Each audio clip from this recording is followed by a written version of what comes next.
In terms of Red Wings, 4 SEALs on a ridge, daylight, no gunship, no controller with them. If there's a JTAC on that team, how does that operation go in your mind? The air power has been a deciding factor, right? You can go all the way back to World War II. You look at when Patton was going to relieve the Battle of the Bulge, and he kept the Air Corps attacking everything on this side of the river while he went, basically unchecked on this side.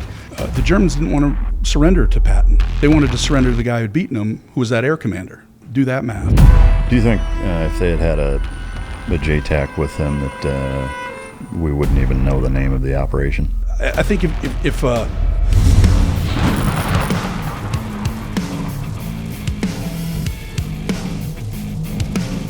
Team Dog, premium meals designed to keep your dog healthy, happy, and strong, to improve digestion, boost energy, and support a shiny coat. Non-GMO ingredients. No fillers, no gluten, no corn, no seed oils, and no soy. Just pure, high-quality ingredients to fuel your dog's best life. It was crafted by experts made for your dog, Navy SEAL K-9 trainer, and nutritionists. Team Dog Food, where no piece goes to waste. Ladies and gentlemen, as always, it's both an honor and a pleasure to welcome my next guest to the podcast. He was an Air Force Special Operations TACP/JTAC on active duty, then the Air Force National Guard with combat deployments to Afghanistan, Iraq, and the Philippines. He simultaneously served as a Washington State Trooper, undercover narcotics detective, SWAT operator, and SWAT team leader while completing law school. Classic underachiever. Awarded 2 Bronze Stars for combat actions. He's the president of an international law firm based out of D.C. where he advises security, defense, and risk consulting clients in 19 countries on 6 continents. Ladies and gentlemen, welcome to the stage, Conan Higgins. The crowd goes wild. Yeah. If you ride, you already know it only takes a second for things to go wrong out there. Often riders don't realize it only takes 1 drink to change your whole life. Alcohol slows your reaction time, throws off your balance, and gives you a false sense of confidence. That combination on a motorcycle, it's dangerous. Here's the bottom line. If you hit the bottle, don't roll the throttle. Plan ahead, ride with a clear head, call a ride, stay over, or hand the keys to someone sober. Because if you don't, you're not just risking your life, ride sober or get pulled over. Paid for by NHTSA. Can't you hear him? That's the applause button. That's right. How are you doing? And I want to thank you for taking time out of your schedule to come. Yeah, I appreciate you having me. I mean, this is really an honor. I was saying to the guys that I mentioned I was coming on the show, and I got a mix of no way, you, and then the others were like, oh, tell us when. You give us the link. Oh, that's I said, awesome. well, it's not going to be today. It's going to be a little bit, but so I do appreciate it. This is a big honor for me, and I'm doing great. I'm happy to be here. Yeah. This is I have spent my entire adult life really not talking about myself, and so this is a departure from that. Yeah. And I hope I equip myself well. I have no doubt you will, given the list of accomplishments that you did at the same time. If you can multitask doing that, I'm pretty sure you can handle a one-on-one. How many people have you killed with a radio? Well, you mean actually with the radio? Via a radio. No idea. No idea. No idea. Ballpark number? I couldn't say. I mean, there's the problem is that we don't always see who is on the receiving end of the bomb in terms of the numbers. I can tell you that one time in Afghanistan, I was with the OGA, right? We still call it that. Yeah. And we were trying to get some guys to come out of a compound. We wanted them alive, and so the OGA asked me, can you do a little show of force? I said, well, what am I going to do? He said, well, can you put a bomb on the top of that hill over there? And looking at it with the Mark I eyeball, sure, it's just this bald hill, nothing on it. And I got the A-10s to circle in. They marked it with some rockets, and then put a 500-pounder on it. And later, we determined that was actually a cemetery. Oh, wow. So the report went in that they were, troops dug in, overhead cover. Couldn't tell you how many were in there. Wow, that's wild. What an ominous place to hold up in. You mean in the graveyard? Yeah. We weren't. We were offset. We were. I guess maybe I'm confused. Were there enemy fighters buried? There were enemy fighters in a compound. They were watching us. They could see this hill. If we did the show of force by putting the bomb on the hill, essentially the implication is you're next. I got you. Make a choice. Yeah. Okay. And they did make a choice, and we thought it was pretty exceptional. I didn't think it was that spectacular of a show of force. Big deal. But for them, it meant something that we were bombing the place we bombed. Yeah, no doubt. Within the military spectrum, I think most, viewers or just people that are into specifically special operations have an idea what JTAC means or what it is, but most average citizens have no idea what a JTAC is. Can you kind of give the layman's description of it? I can. So you see it in movies; they kind of dramatize it a little bit, but it's the person on the ground talking to the aircraft, whether that's fixed wing or rotary wing helicopters, or even back to artillery, to provide munitions, fires, effects, if you will, on a target. And so in the Air Force, most of what the Air Force does is support those who fly. And I used to like to tell the pilots they work for us, that they're up there only so they can help us.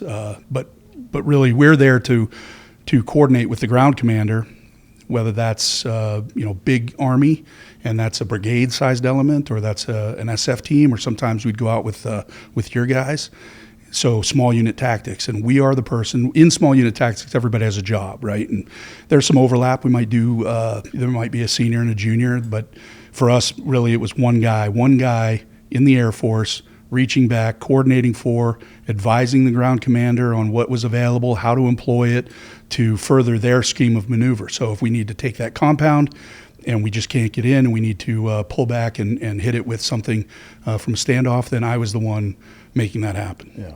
I would, it's obviously a team effort within the realm of special operations, Yep. but to me, I would argue that JTAC is probably the most important position on the battlefield for that reason. I mean, there's so many times where I know for me personally even, we got ambushed outside of Tikrit, and within a minute and a half maybe, our guy had C-130s circling, that fast, and that kind of level of comfort and knowing that you have those eyes in the sky is beyond priceless. What made you choose that path? Well, that's a long story, and Good news, we got some time. Do we? Okay. So if you'll indulge me, I'll set the stage a little bit. When I was a kid, as probably many kids don't have a plan for the future other than Saturday's 2 days away and I'm going to go play ball or whatever.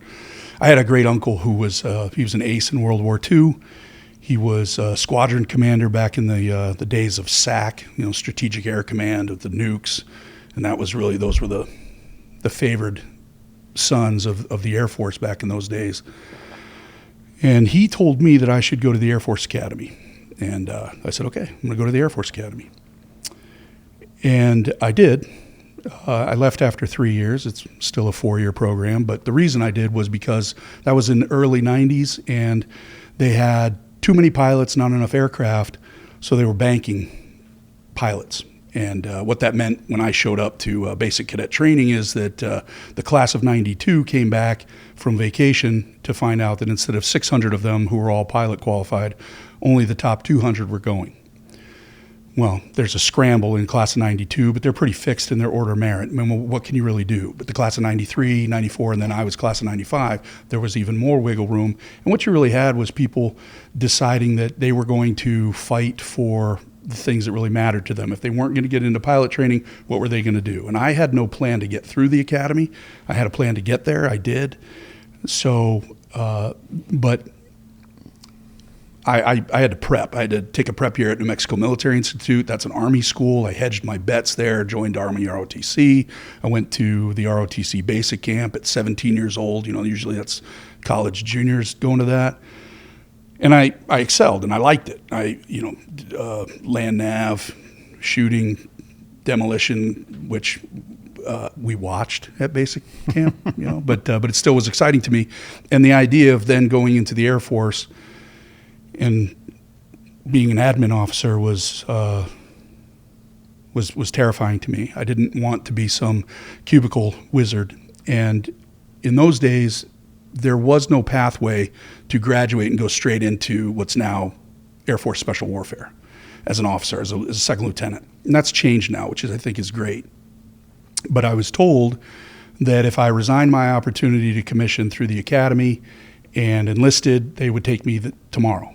And, no chance, right? Well, then I started thinking about it, realized that this is what I want to do. I want to be on the ground. I want to break stuff. I want to do the things that JTACs do.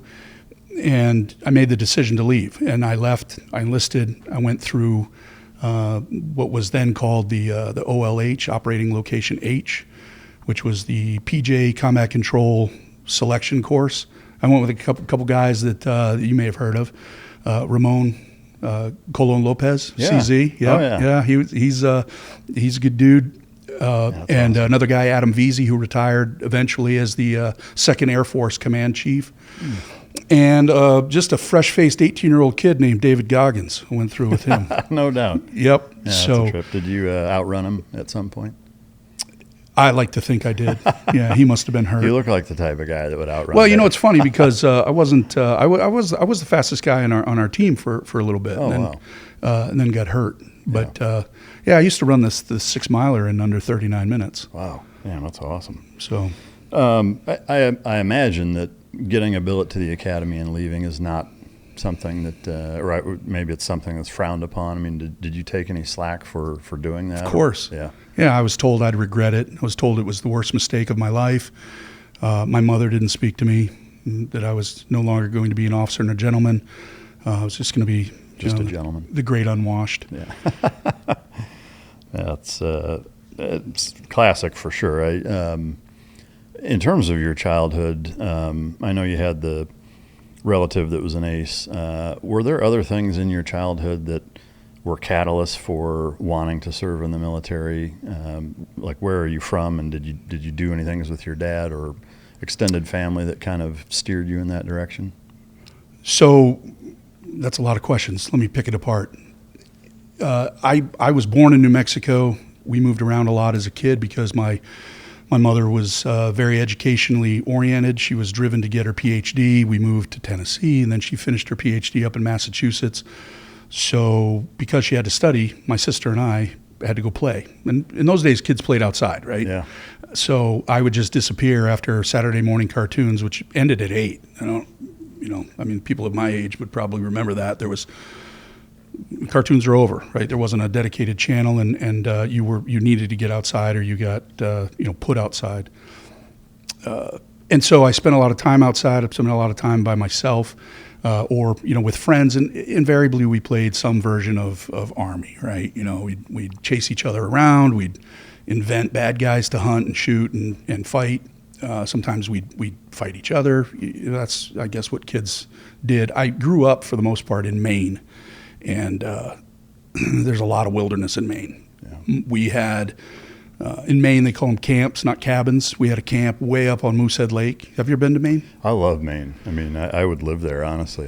That's one of my favorite places to go. Yeah, it's beautiful. Right. So have you been to up Moosehead Lake area? I've not been there, no. It's you can quickly find yourself in trouble, right? I mean, there are things in the woods that will eat you still. The mosquitoes being chief among them. Yeah. But being out there, just spending time by myself taught me that I want to be outside. I'm not built for a desk job, which is, kind of funny given where I am today in my life. We could talk about that too, but I wanted to go into the military because I thought it was honorable. I thought it was prestigious. And my dad had been enlisted during the Vietnam War and had come home to transition out, go to the Guard in Maine. And proudly, he used to say that Canada never invaded when he was in the Maine Army Guard. But he went to officer candidate school, and he finished first in his class. And so fast forward to when I'm leaving the academy, my thought was there's always a way to be commissioned. but I wanted to do what made me tick, what made me happy, which really made the difference, right? If you're not going to test yourself when you're young and capable, it's pretty hard. I couldn't make it to selection, much less through it at this age with the knees and hips and back. But I have those problems because I did, right? I guess the childhood experience being a contributing factor outdoors-wise certainly makes sense. Did your dad talk to you at all about joining the military, not joining the military? Obviously, the Vietnam generation, there's so many other kind of variables surrounding, the men and women that served in that war that I think were pretty negatively received in such an unjust type of way. But were those conversations that you guys ever had? Did he try to steer you one way or the other? I think he knew. He's really good at picking his battles, so talking me out of the military was not one that he ever attempted. He did steer me to follow that Air Force Academy path, thought that would at least be a better route for me in terms of just everything across the board. But when I decided to push it, to go, the advice he gave me was be the middleman, middle row. You do not want to stand out in basic training. You don't want to be that guy, good or bad. Which that's, I think, safe advice. The people who excel are going to excel. The people who excel in the wrong direction, that's they're going to pick themselves out pretty quickly. So, but he didn't try to steer me away from it. If anything, I don't think my parents really ever understood what I did. I can imagine it would be tough, being a father myself, being asked, hey, thinking about serving, what do you think? There's so many different emotions and thought processes, especially, now in a later stage in my life than the gung-ho, 19-year-old. That would be a tough thing to navigate, I think, with kids. Did he ever do any type of like fieldcraft shooting, anything like that with you? Yes. So my dad was blessed to have a lot of friends that were far more, let's call it field oriented, right, for lack of a better term on the fly here. And one of the ways so I was perhaps not the best behaved child, we say that, and pretty quickly my dad realized that the only way this kid's going to learn a lesson is by smoking it. Yeah. And so how did he do that? Well, farmed me out as cheap labor to his buddies who were clearing fields to build houses, digging ditches, French drains, helping them as unskilled labor to build decks. I hauled all the heavy stuff.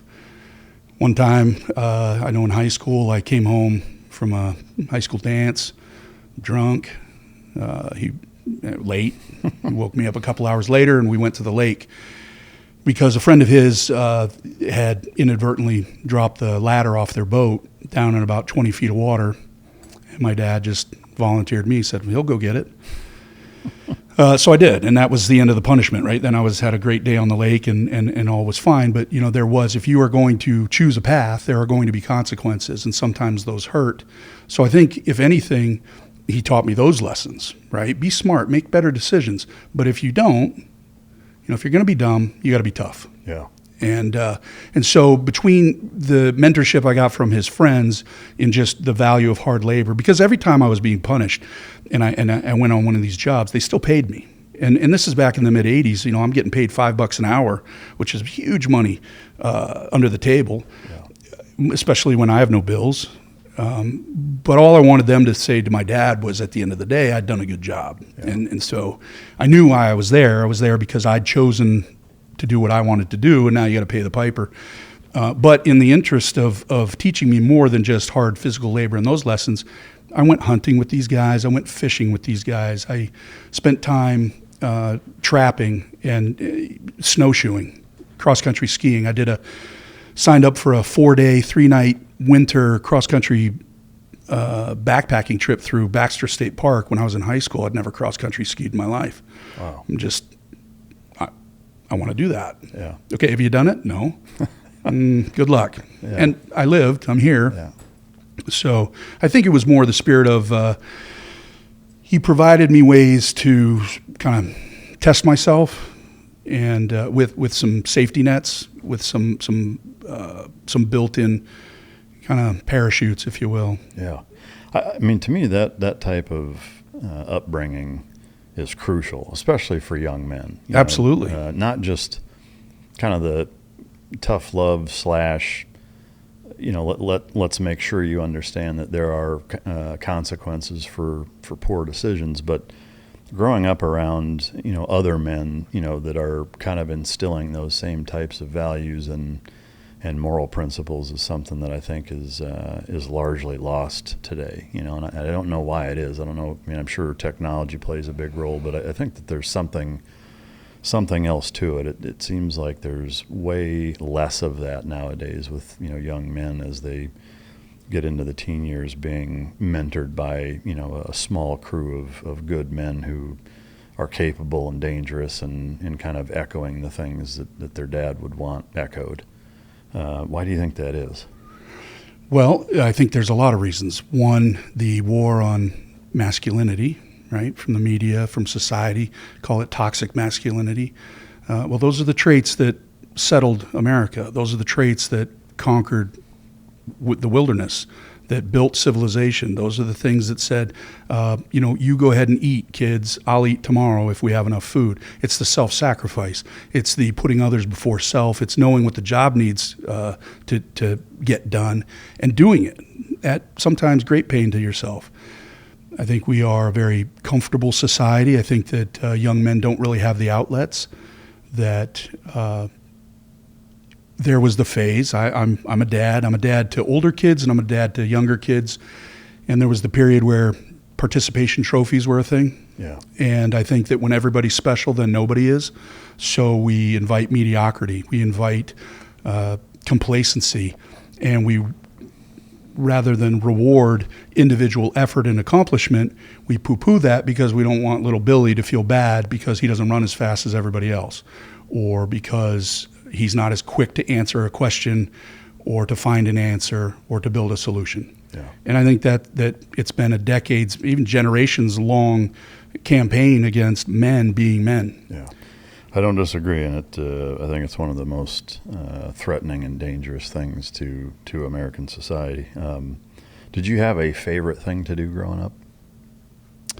So I started lifting weights at 11 years old. Oh. I got those old sand-filled plastic weights. You know what I'm talking about? In the garage, and that really formed a lifelong association with picking heavy things up, either moving them or just picking them up and putting them down.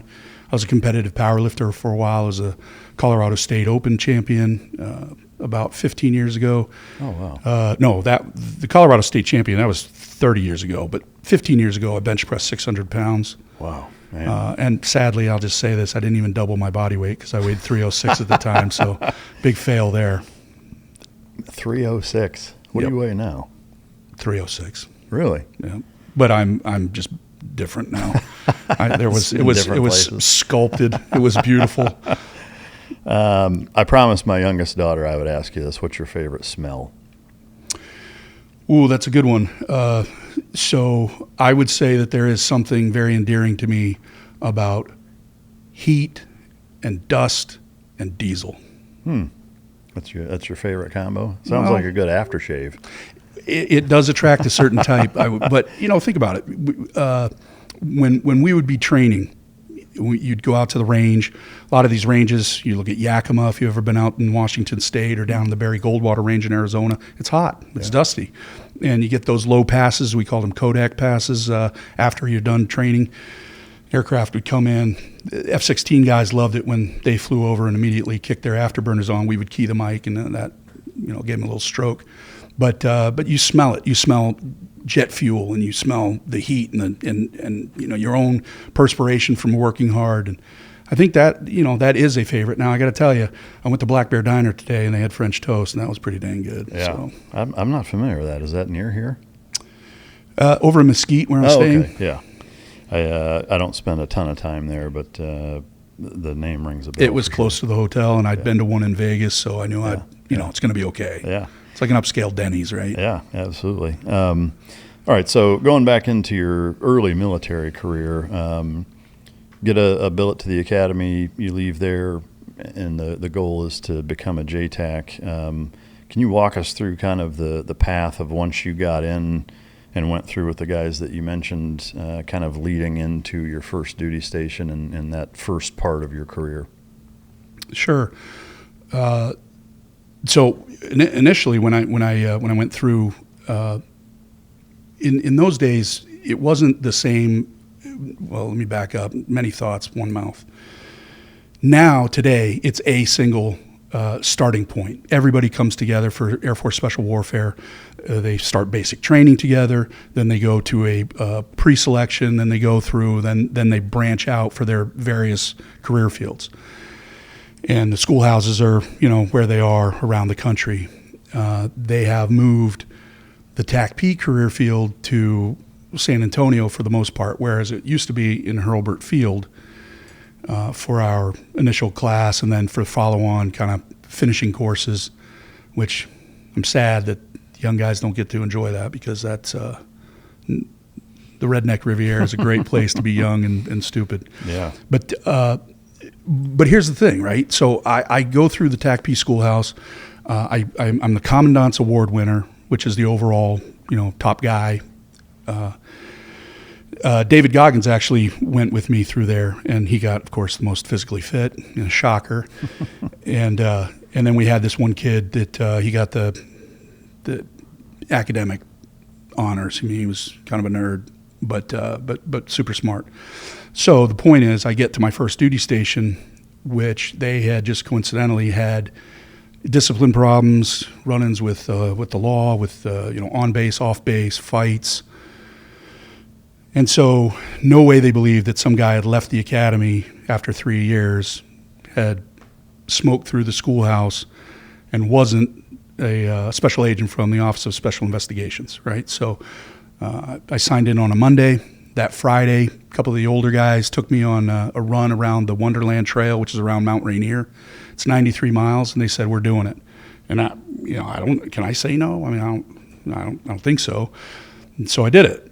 And I'd never run 93 miles in a weekend, and I was not feeling great Monday at PT, but they told me we're doing it, so we're going to go do it. And they're doing it, so why would I quit, right? And believe me, this wasn't blazing pace. It's 93 miles, through the woods. Well, all that did was kind of put people firmly into two camps. One said, of course he's OSI because, he had to have training to be able to do that. And the other was like, well, maybe this guy's just really what he says. He's just eager to be here. And then, so they decided to take me out to Yakima was our closest bombing range. And that was on the east side of Washington State.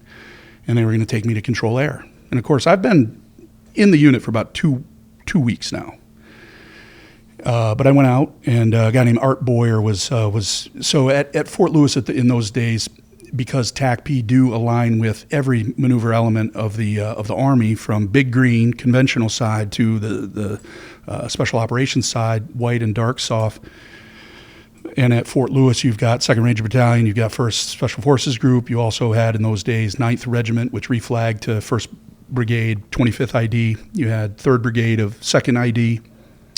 And so as a young new guy, one of the guys that was in charge of the element over at 1st Group, again, testing me, right? Who is this guy? Took me out to Yakima with their team and controlled air. And I did well enough that I didn't really dispel any rumors, right? They're like, well, he must have practiced this. And we did. At the schoolhouse, I had a radio. You're an instructor. We're in different rooms, and we just practice talking so you don't sound like an idiot on the radio. I didn't do great. I don't want to come across and say I was a natural at it, but I didn't embarrass myself. And so, again, all that did was this guy's definitely had practice. I had. It's called the schoolhouse. Maybe you've heard of it. But then the others were like, well, he didn't do great, so he must be new. And all that changed about 6 weeks in. There was a huge party out in Spanaway, which is out in the kind of, we can't call it suburbs of Tacoma, but it's not really the country, but it's not really the city. And I got in a fight there, and then they realized, okay, this guy's he's just a big dumb idiot, right? So he's legit. Yeah. Yeah, that's awesome. How did that experience then transfer into your first duty station, and what did that look like? Here's something I don't talk about enough, which is how much sleep actually affects everything else. Training, focus, mood, recovery. When your sleep is off, all of it is off. I used to wake up with my back tight, neck stiff, feeling like I hadn't really rested. Helix sent me one of their mattresses, and I have to tell you, it made a real difference. I'm waking up feeling recovered in a way I just wasn't before. Less of that grinding morning soreness. Better mornings lead to better days. It's really that simple. What works about Helix is that it's not a one-size-fits-all situation. They've got over 20 mattress models, so you can actually find what's right for you and how you sleep. Whether you run hot, deal with back issues, or you just haven't slept well in years and you're not even sure why. They've got cooling upgrades that matter, heading back into the back half of summer. Free shipping right to your door, a 120-night sleep trial, a limited lifetime warranty, and the Happy with Helix guarantee makes the whole thing completely risk-free. Helix is the most awarded mattress brand out there, and it shows.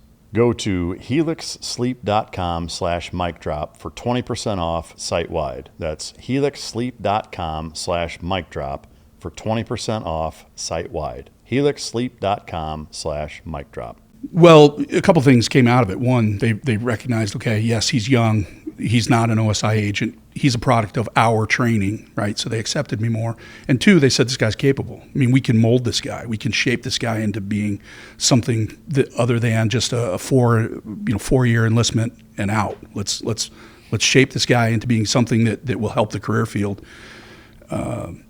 And so I got many opportunities to go to train with 2nd Ranger Battalion, with 1st Group, that some of my peers who didn't apply themselves as much, they were stuck kind of handling the jobs with the conventional side, which is important. I don't want to downplay that, and it's totally different too. Just the level of involvement. One of the things that the TACP does is there's the 3-word motto: advise, assist, control. We advise the ground commander on the capabilities of air power. We assist in the planning for the use thereof, and then we actually control the assets when we're in the fight. And on the conventional side, it's just a bigger machine. Right, so there's a lot more briefings, a lot more wickets, a lot more planning. I wouldn't say it's any different necessarily, but it seems to be streamlined on the special operations side.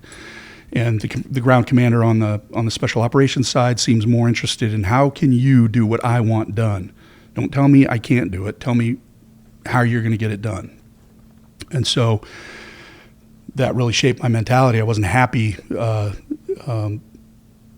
Being stuck in an armored personnel carrier to put my head out the turret and control from there. That seemed horrible.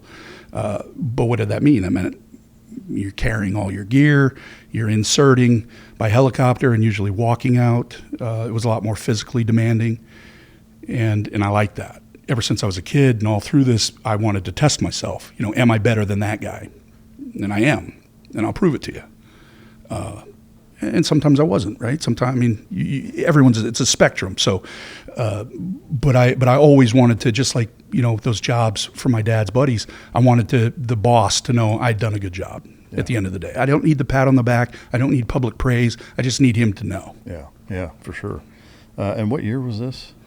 So I got to the 5th ASOS at Fort Lewis in 95. 95, okay. From 95 until 9/11, what did that part of your career look like? I assume mostly training, but did you deploy at all in that window? Or? I did. So in 97, I deployed to Kuwait as part of the Operation Southern Watch.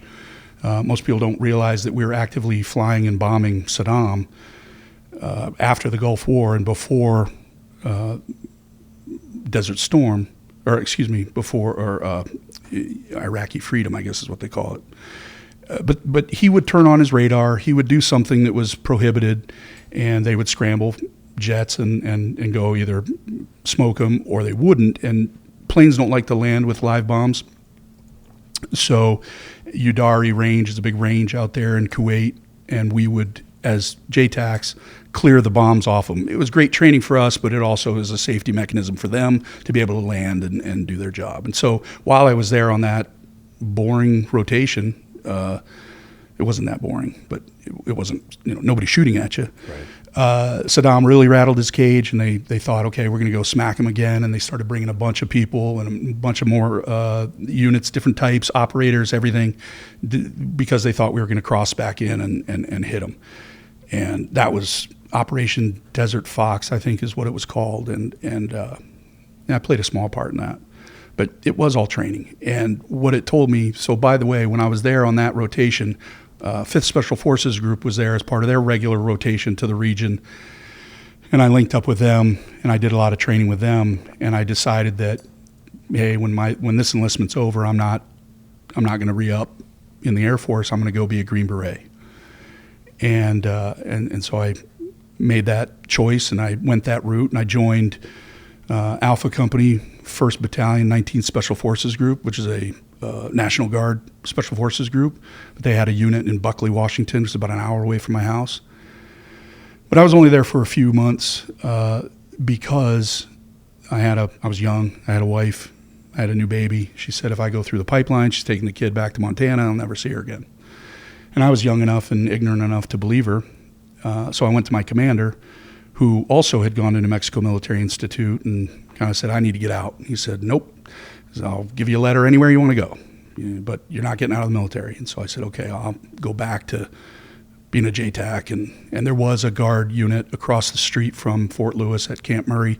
And so I went and did that. And then what that really did was it positioned me to be one of the most experienced JTACs in the Air Force, but also definitely in the Guard, so that when the balloon went up, I was a natural choice, not for the first wave because I was in the Guard, but to replace those guys who had gone first. Interesting story. So I was a state trooper when 9/11 happened, and during trooper basic training, sitting right next to me was a guy named Jim Hotailing, who was a combat controller and who eventually went on to be the Air National Guard Command Chief over the entire Air Guard. And he disappeared on September 12th. Yeah. And we never saw him in uniform again. But although I did see him, I came home one day, and he had come home as one of the first guys to get relieved in Afghanistan, and he was sitting there with steaks on my grill, cooking steaks for me, because he was going to give me the data dump because I was leaving. I was already called up. I was already heading out, just doing the final train up. And so really, I would say that my whole first duty station, and let's put that in air quotes, right? Because it wasn't just the active duty side, it was also the guard side. It was just prepping me to go to war. Yeah. And I mean, it's such a unique and fortuitous time for you to have come in, get all that experience prior to 9/11, and then be pretty well positioned to really act as an asset as a JTAC moving forward. During that time of being in the reserves and also going through trooper school and kind of doing this dual role, state law enforcement and military, when 9/11 hits, how does that complicate the rotation of military versus patrol or patrolman time? Well, I mean, greatly, right? So imagine you're on a team and you're deployed, and one of your guys says, hey, I'm leaving. And where are you going? I'm going to do this other job. Well, it's no different. My detachment counted on me to be there, and I was going to war. And it's because we were in the Guard, of course, they needed to have some kind of a assessment to make sure we weren't fat and out of shape. And plus, that was a pretty interesting time, right? The JDAM had just come online and was being employed. Sometimes not well, right? People gooning up the grids and calling it in on themselves. So, but there was also gear. There was laser rangefinders. There were designators. So that little train up that I was talking about, that assessment, was to also familiarize us and teach us about this equipment that we were going to be using in Afghanistan.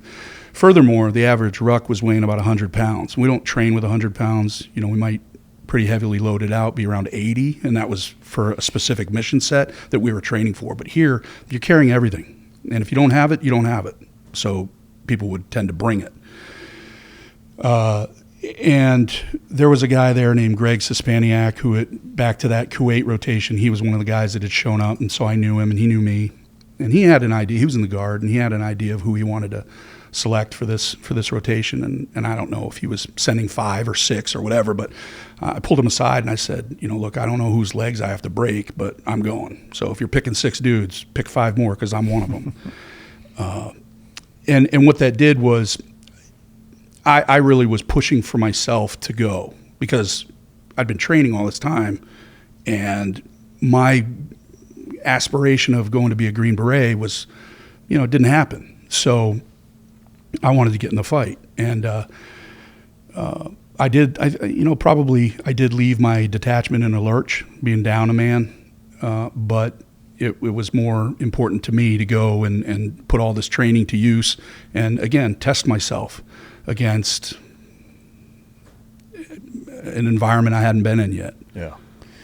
So for the entire window of your career as a combat JTAC, Afghanistan 02 is kind of the first bookend. Mm-hmm. What year and location is the second, is the back bookend? Well, the last deployment in uniform was in 2006 and 2007. And in those days, we were doing 4-month deployments. And I signed up for 3 in a row to go for an entire year. I was also, at that time, I'd been commissioned. I call it my penance tour. I was supposed to spend one of those 4 months in the JOC at Siege of Sodif, Afghanistan, and then head downrange for one, and then even worse, go back to Kabul to be at the Air Support Operations Center, basically receiving all those requests for air and processing and handing them out. None of that happened. I spent my entire time at the Siege of Sodif as the ALO for the entire theater. So second lieutenant is in charge of 52 JTACs at one time, is the senior JTAC in country, one of the most experienced. We had some really good guys come through that had just been in the career field longer than me, but that was the last time in uniform. I then went into contracting, and so I kept going back. I was there in 8, 9, 10, and 11. So I was there every year from 6 to 11. But in uniform, the last time was when I left in the spring of 07. And so from 6 to 11, even as a contractor, you're still doing JTAC stuff? No, I was working a couple different programs, so a couple special access programs. Oh, okay. Before we get into kind of the second part of the contracting side, from 02 to 06, I'd love to focus on that, starting with Afghanistan of 02. At that point, you've got a number of years under your belt, lots of training, some, we'll call them pseudo real world in Kuwait type stuff, but this is where kind of the rubber meets the road. First day, boots on the ground in Afghanistan, you're going to be a JTAC, going to the show. What's going through your mind? Yeah, good one, right? So have you ever been to Fort Irwin, to the National Training Center? Okay. Yeah. So you know how bleak it is and there's mountains. Yeah. This felt like that on steroids. I mean, the mountains are huge, but they're so far away, you don't really understand how high they go. We land, you're jet lagged. They put us, I got to tell this story. So this guy named Hal Sullivan meets us, right? He's one of these old heads, probably had gray hair in high school. And we land, and this is back early days. You don't step off anything paved, or they put down those metal grates because everything's mined, right? 35 million air scattered mines by the Russians on their way out. So he meets us at the plane, and he bums a dip. And I didn't dip, but I brought some as trading stock. So I hand him a can, and this guy empties it, and he's getting the pinky involved. He's and then there's like dust in there, and he tries to hand me the can back, and I said, no, that's yours. And he said, I'll give you some money when we get to the tent. I said, no, I don't want any money. And he kind of looks at me and says, what do you want? I said, I want to go someplace I'm going to get some work. And he looks at me and he says, Higgins, right? I said, yep. He says, all right, I got you. So they take us over to these transient tents that I'm pretty sure the Afghans who'd put them up were told when they're done, you can go home. But all these guy wires need to be tight. And they were. All the guy wires were tight, but the tents were all flapping and, poorly done. So being jet lagged, not really knowing what's going on, being excited to be there, I wasn't sleeping. And I go into the JOC where they had paved this big pad and put down that thin kind of industrial carpet on the top of it.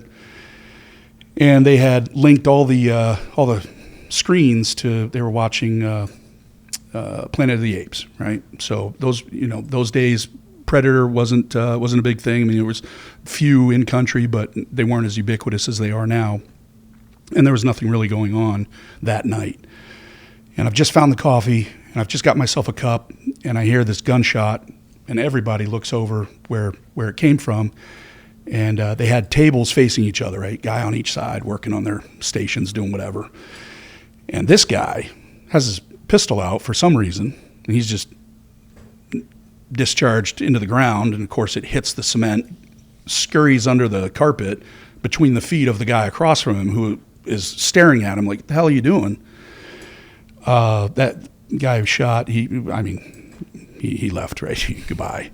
But that told me a couple things. One, we're all supposed to be experts here. We're all supposed to be professionals, and you still have shenanigans like this. So I have to kind of up my game, right? Be aware that I can get hurt by my own people. That sunk in. The other thing is that, this is for real, right? These consequences are going to matter. So it just changed my mindset from, all right, this is cool, to, okay, it's still cool, but if you play this wrong, your kid's an orphan. So yeah, it's a sobering realization.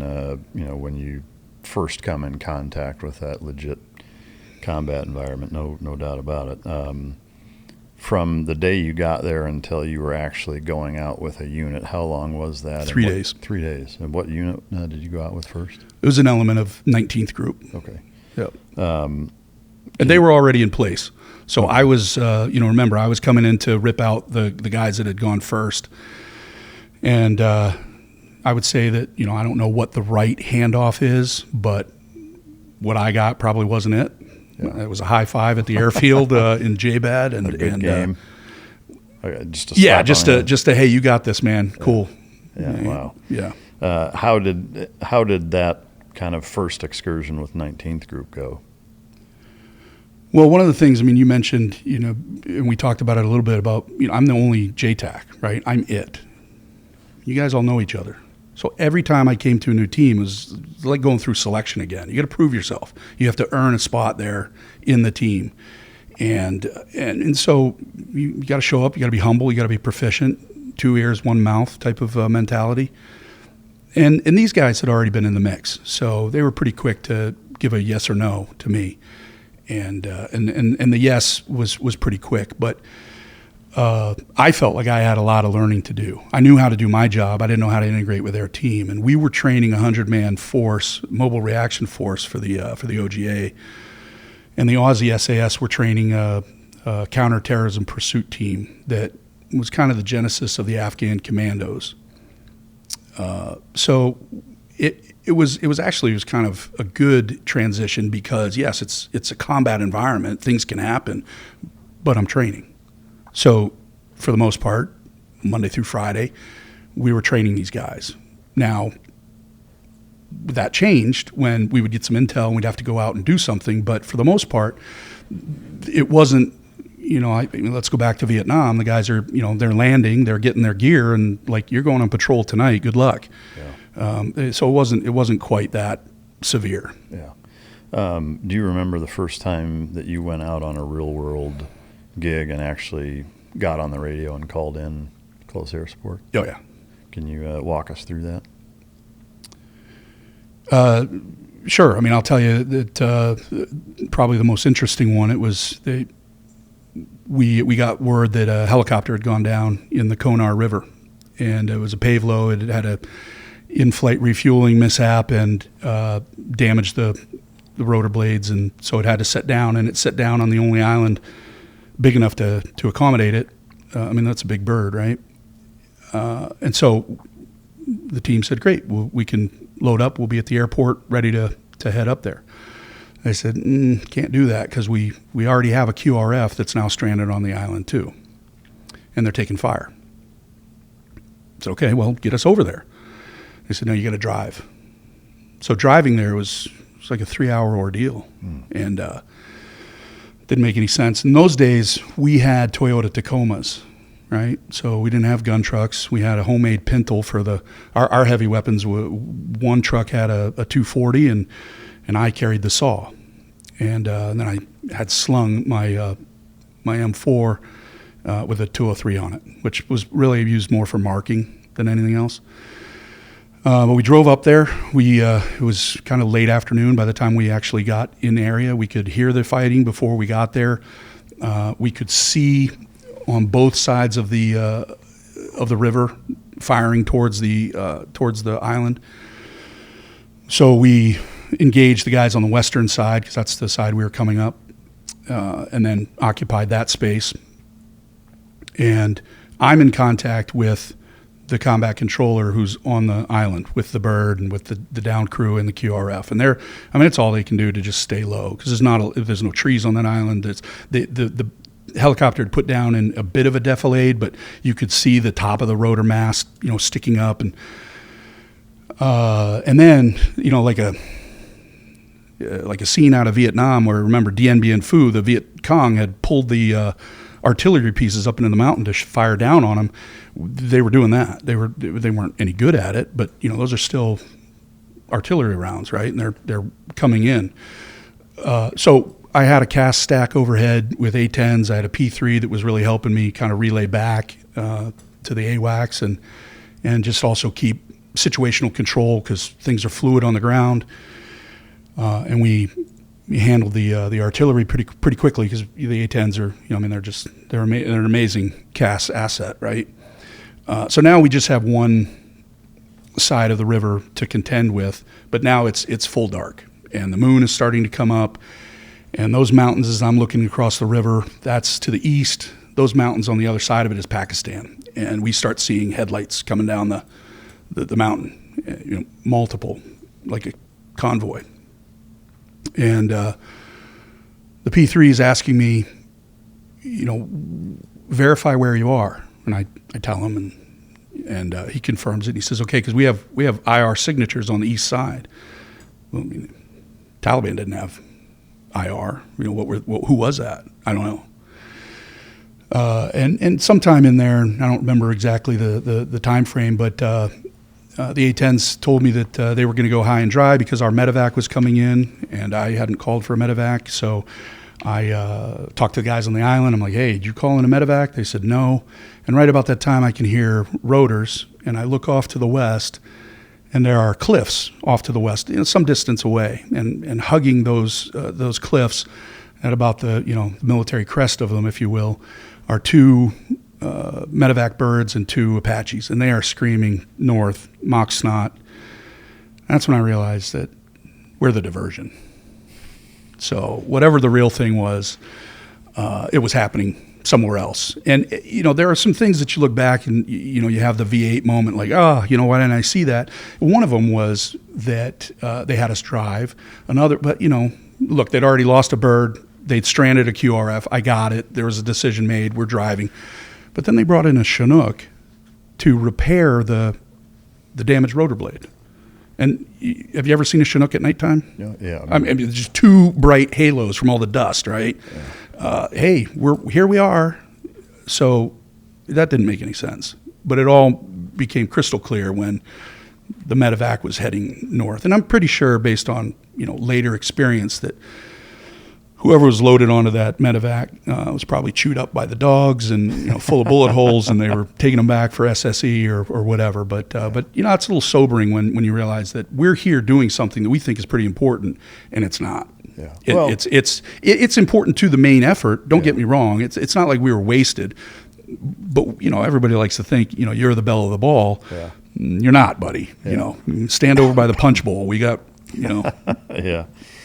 Yeah, I mean, I think, to me, I guess the most unfortunate part of that is not knowing until like the end of it. It's like that wah, wah, kind of moment, which is never good. How long were you on deployment in that capacity during that trip? 7 months total, and I'd been asking when I was going to get ripped out, because I was past the point where I had ripped people out. And they said, no idea. And so then I got word, hey, your replacement's coming. They're going to be on the ring flight this afternoon. And then they're going to come back and pick you up a couple hours later. And I'm thinking about the poor handoff I had and all that has happened since then, and how if you were the guy showing up, I'm doing you a disservice by not giving you a good familiarization, kind of left seat, right seat. Let's go out. Let's do some stuff. Let's get you familiar with the area. So I said, I voiced that. And they said, okay, well, we don't know when we'll get you, so you stay as long as you want. Okay. I packed my stuff. I met the dude at the airport. High five, little good game. You got it, buddy. We'll see you later. Yeah. And that seemed how it was in those days. Yeah. In that entire 7-month trip, were there dynamic operations that you went on where you called strikes in and actually took targets out? Yes. Does one of those operations stand out as the most memorable for you that you would share? Yes. We were supposed to be going after a guy named Noor Mohammed. He was he chose the wrong side, right? As if you remember the beginning, we were showing up with hockey bags full of money to pay warlords, basically, fight with us, right? If they were on the fence, if they were hardcore Northern Alliance, we were still paying them, but that was to get their equipment up and whatever reason. That's way above my pay grade. But the decision was made to go get this guy, Noor Mohammed. That 100-man mobile reaction force was split into two. They were going to essentially button up the east and the west approach to this little town. And the Hazrat Ali was the warlord's name. And we were using his guys, and with the OGA and the Aussie SAS, we were going to be the main effort coming down from the north to the south. And that's where the show of force happened. But I remember it was the first time that I could really, urban, and it's not urban like Fallujah. Don't get me wrong. This is buildings, right? But it's not open. It's not a field. It's not just the countryside. We got into the town and immediately started taking fire. And I remember, so they did, subsequent to that, they changed the ROE, right? Only the ground commander can declare a tick. But I'm in the back of this Toyota Tacoma feeling pretty exposed, and the stuff's pinging around me and blowing up, and I key the mic and I declare troops in contact. And I swear I could have heard the kid on the other end up in the AWACS set his Pepsi down and just this exasperated, what kind of contact? So I just key the mic and hold it up, and you can hear it. Bup, bup, bup, bup, boom, boom, boom, and boom. And so I'm telling them, I'm like, small arms, heavy weapons, boom, mortars, and unkey the mic. And then, his attitude changed significantly. But we're driving into that, and it was significant because we couldn't see where it was coming from. I couldn't. And again, I'm in the back of the truck, so we're bouncing around. I'm trying to not fall out or get tossed out. Then we dismount, and we're kind of going street by street. And it's not Fallujah. These are dirt roads, but it's still some of the same principles, right? You have an obstacle, you can't see around it. You've got to engage that. And we can hear it was something big, and it was just boom, boom, boom, boom. And pieing around the corner of this building, we can see down the road is a Dishka, right? So 12.5 millimeter, and it's being used as a point defense weapon, and it's shooting at the Afghans coming down that road. And so remember, I've got the saw, and just in the interest of trying to be more mobile, not that the weight was really any different, but I just had the little 100-round nutsack on it. And so one of the Aussies said, "Hey, Ox, can you put some rounds on that guy?" And I'm like, "Sure." So I kind of lean out, and I start engaging, and I'm seeing these flashes, right? So there must be another guy. He's shooting back at me. So I just get it. I'm on it, right? And I rip off the nutsack, and I'm putting a mag in, and he's smacking me on the helmet. He's like, "I think you got him, lad." I'm like, so they teased me about that because I put 100 rounds into this Dishka. Got him. Yeah. But that was memorable to me because I hadn't been in that situation before, and there were other things too. We had to cross some linear danger areas, right? Dried creek beds, and I mean the Aussies had their kit and laws. They were still carrying laws, right? Yeah. And this one guy, Russ Sullivan, he retired actually later as the regimental sergeant major for the entire Aussie SAS. Oh, wow. And he still is a great buddy, right? I just talked to him yesterday. But he's bouncing on, like rock to rock like a gazelle, and I'm sitting there running, as fast and as hard as I can, and he's done, and I'm halfway across this riverbed, and it feels like I have twice as far to go.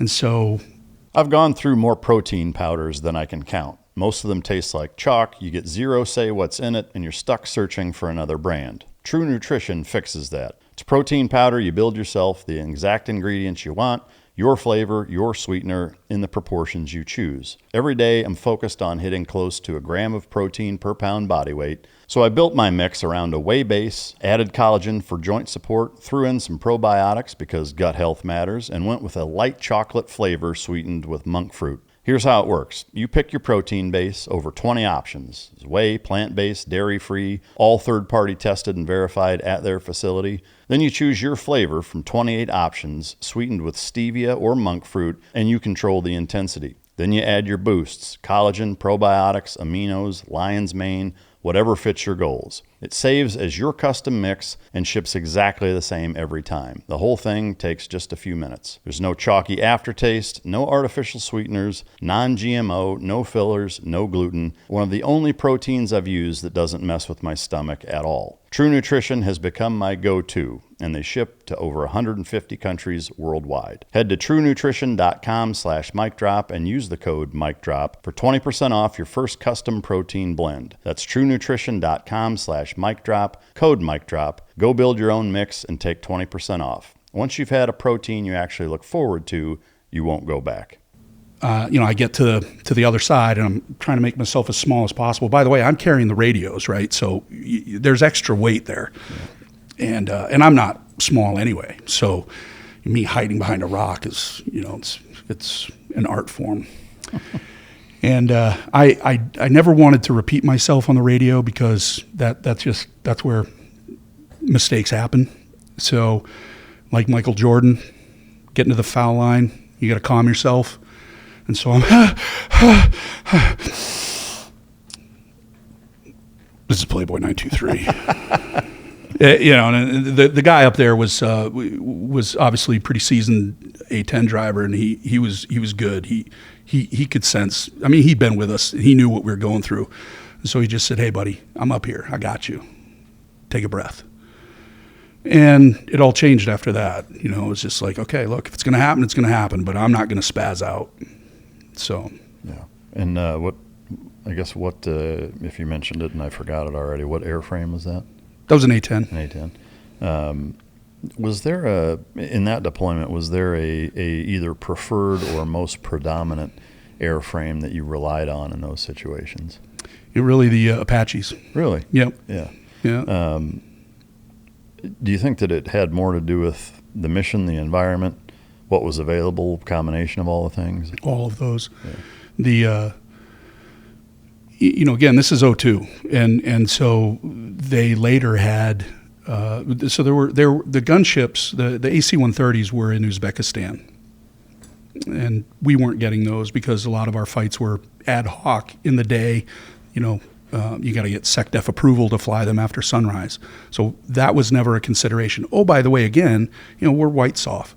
So we have an important job, but those assets are going to be reserved for somebody else. Right. A-10s were great when we could get them, and we got them a lot.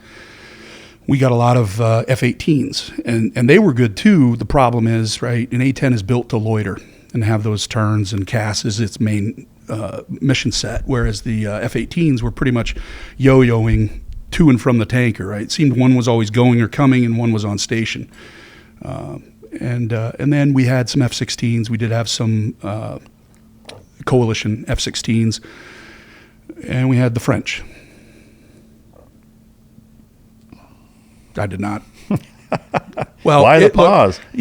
Because I do speak French, but I don't speak fighter pilot French, and they don't really speak JTAC English, and so Which is a good combination.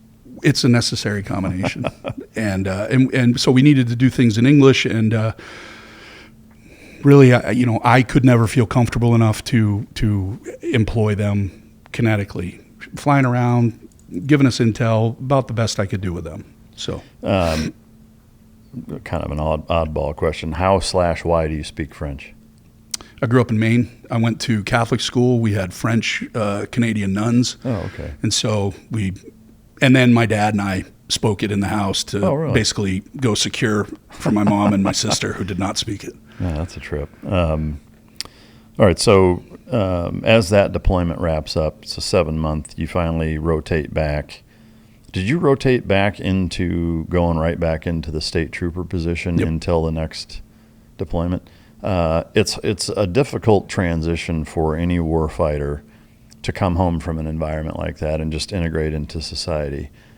It's hard to wrap my mind around having to transition to limited ROEs compared to what you're dealing with use of force-wise in a law enforcement 100%. Capacity. How did you manage to do that effectively? Well, I'd love to be braggadocious and say I'm just good, but look, the State Patrol is pretty smart. They recognized quickly that they don't know what they're doing. They have no frame of reference, right? So let's put this guy with a seasoned trooper and put him on another coaching trip, essentially, right? Let's make sure he's okay. Let's make sure he's not doing anything outside the lines. Yeah, and that piece was actually pretty easy, right? Because we didn't just walk around Afghanistan blasting people. And I don't think of myself as a shooter. I'm not a shooter, right? If I'm shooting something, it's because it's essential. I'm the radio guy, right? So in that sense, I wasn't trigger happy. There may have been some situations where it was good having the other troop there just to say, hey, bud, let me handle this one. And I'm like, okay, and he would talk the guy into wearing the bracelets and keeping his teeth. Yeah. How long were you home and in that capacity before you deployed again? Well, I kind of engineered my next trip. So it was January of 2003. And I went down to the unit I was filling out some paperwork or, I don't remember exactly why I went there, but a couple guys came in they'd been doing some PT, ruck marching, and one of them was limping. I said, what are you doing, man? He said, I stepped off the road and rolled my ankle. He said, I'll be okay. I said, oh, okay. Well, good luck, man. And so I go into the commander's office because he wanted to talk to me, and he tells me that there's going to be a jump into northern Iraq, and it's coming up. And they don't know when it's going to be, and he's not going to tell me in his office, but I'm going to be the alternate. And I'm thinking to myself, wait a minute, hold on. There's going to be a combat jump, and I'm the alternate? Like, no way, buddy. So I go back out there and start my PSYOP campaign against this dude who's rolled his ankle, and I'm like, hey, man, how's it feel? He's like, it's getting stiff, it hurts. I said, try running on it. He's like, are you nuts? I said, listen, you're going to hit the ground, and you're probably going to injure it again. You need to test it right now, right? You need to check it. He's like, I'm not doing that. I said, okay, well, good luck, man. They probably won't leave you on the DZ, but it's fine. It's cool. Well, by the end of the day, you'd have thought his foot was falling off, and he, withdraws, says, I need to get it checked, and then, suddenly they're talking about maybe having a surgery to repair, and whatever. But now I'm the guy, right? So I'm in the slot, and so I engineered that, and then I think sometimes active duty kind of sticks it to their guard brethren, because it turns out I was the only guy from the guard that actually jumped into Iraq. Oh, really? Yeah. Wow. All right, so I'm curious about the jump into to Iraq and then the subsequent, almost 2 months there. You managed to slide in and replace the guy. What was the buildup to actually doing the jump, and kind of walk us through the night before leading up into going over and what happened afterwards? Okay, so a couple of things that were revealed to me while I was still stateside.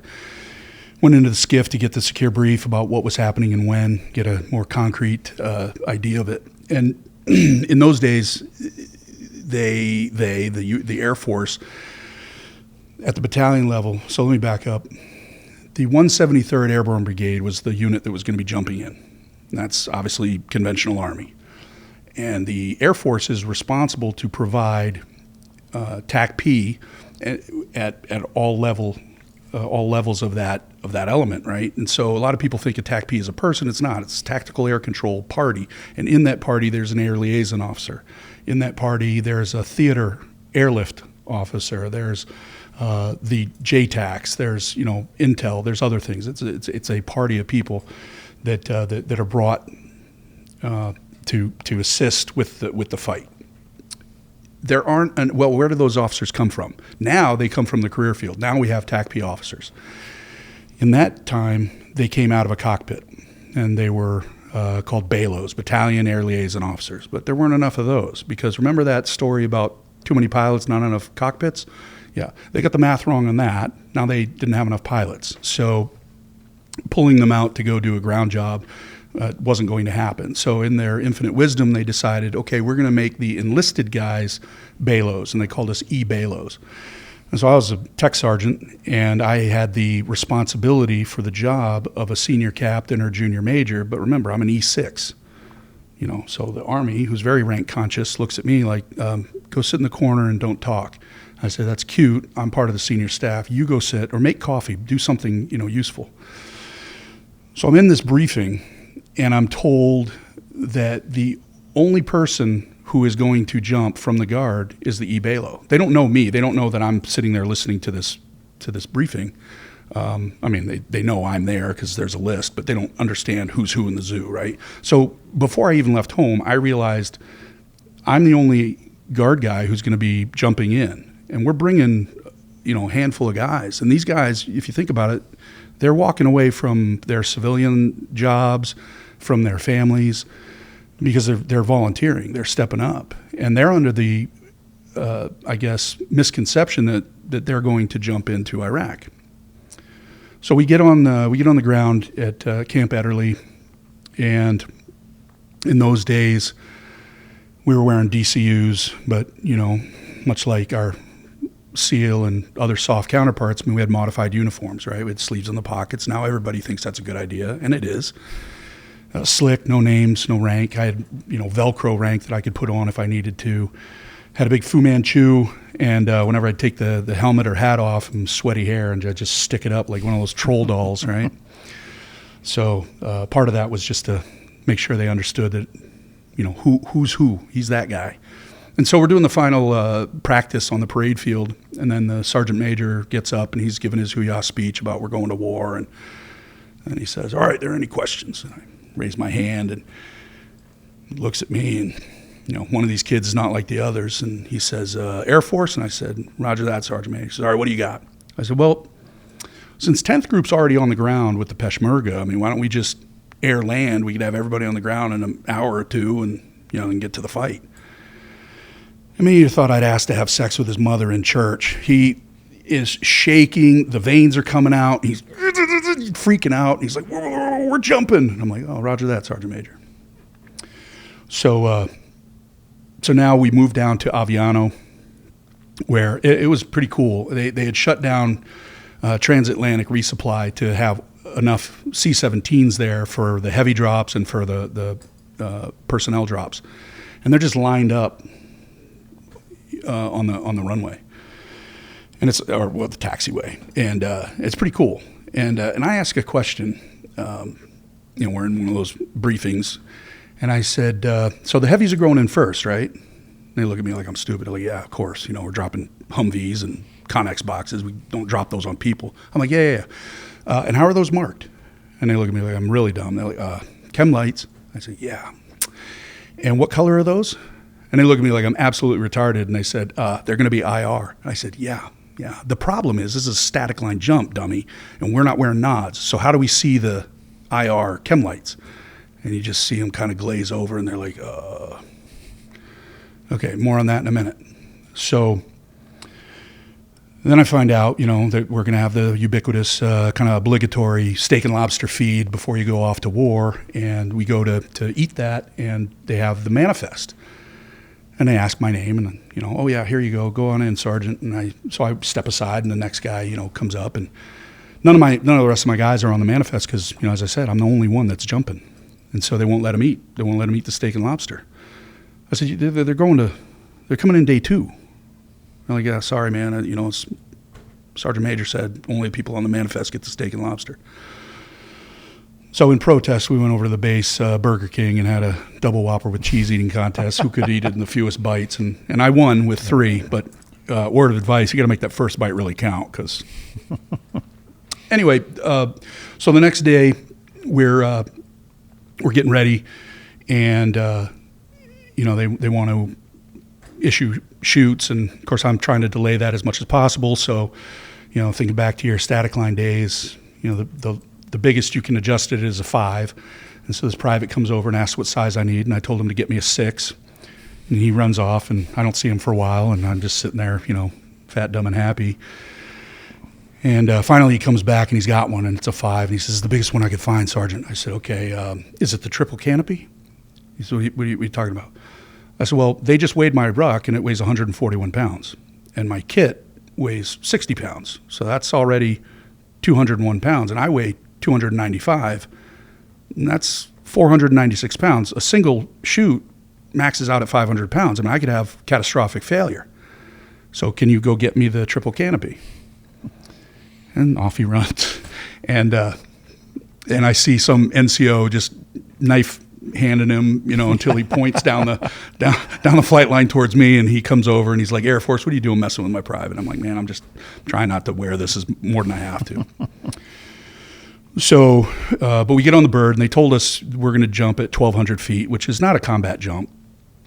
So already, this cements what I had known, that 10th Group is on the ground, right?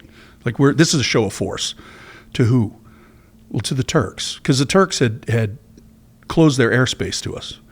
They closed the port. You couldn't come overland, and then they opened up the airspace, but we had to be at 35,000 feet until we hit Iraqi airspace. And then it was a mad scramble down to jump altitude, which that's not fun, by the way. If you've ever been, hooked up, facing the back of the plane, and, you're really leaning into it to keep from falling over. But it had snowed an hour before the jump. They had cut the power to the closest town with the clouds and how dark it was. It was tough to get any kind of horizon. But we're jumping at 1,200 feet. I mean, I've done, how many pay jumps back home. So I know pretty much how fast I'm falling. And I reach down to lower my ruck, and I hit foot, face, nap, and I'm out. I busted my helmet, and I don't know how long I was out, but there were 5-minute spacing between chalks. And I woke up to planes overhead. And so I'm scrambling. And I did report, I think 3 times to hire that I'd been injured. And they're like, "Yeah, we know. Okay, move out." So that wasn't comforting to me. I don't know. I was looking for a hug or whatever, but I get to the rally point, and there's Peshmerga there making us hot chai. The team doc that was there, he had really smoked in. I mean, one foot was going the other way, and he's leaning on his rifle while he's giving me the horizontal gaze nystagmus to check me for concussion. And he's like, "Yeah, you got a concussion." I said, "Cool. Can I get something for my hip?" And he says, "No." I said, "Well, it hurts." And he says, "Yeah, but you've had a head injury. I can't give you any pain meds." I said, "Okay." I said, "Well, I guess I'll just go to sleep." And he says, "You can't do that either." I said, "Why not?" He says, "Because you've had a head injury." So I sit like Forrest Gump and Bubba Gump back to back in the mud. I don't know if you heard about the mud up in the north. It was horrendous. And we're just passing the mic back and forth, just radio watch. Nobody's shooting at us. It's not glamorous. It's just drudgery. And dudes are showing up with no kit whatsoever. And their answer was, "Well, I burned in," and that's semi-plausible just because they put people out wide, they put people out short, but they couldn't put anybody out long because they had to immediately climb when the light went red to clear the mountains. And so if you're a towed jumper, like they're pulling you in on the way back to Italy. Good luck. My buddy Juan Valentin was he came down in the middle of the town.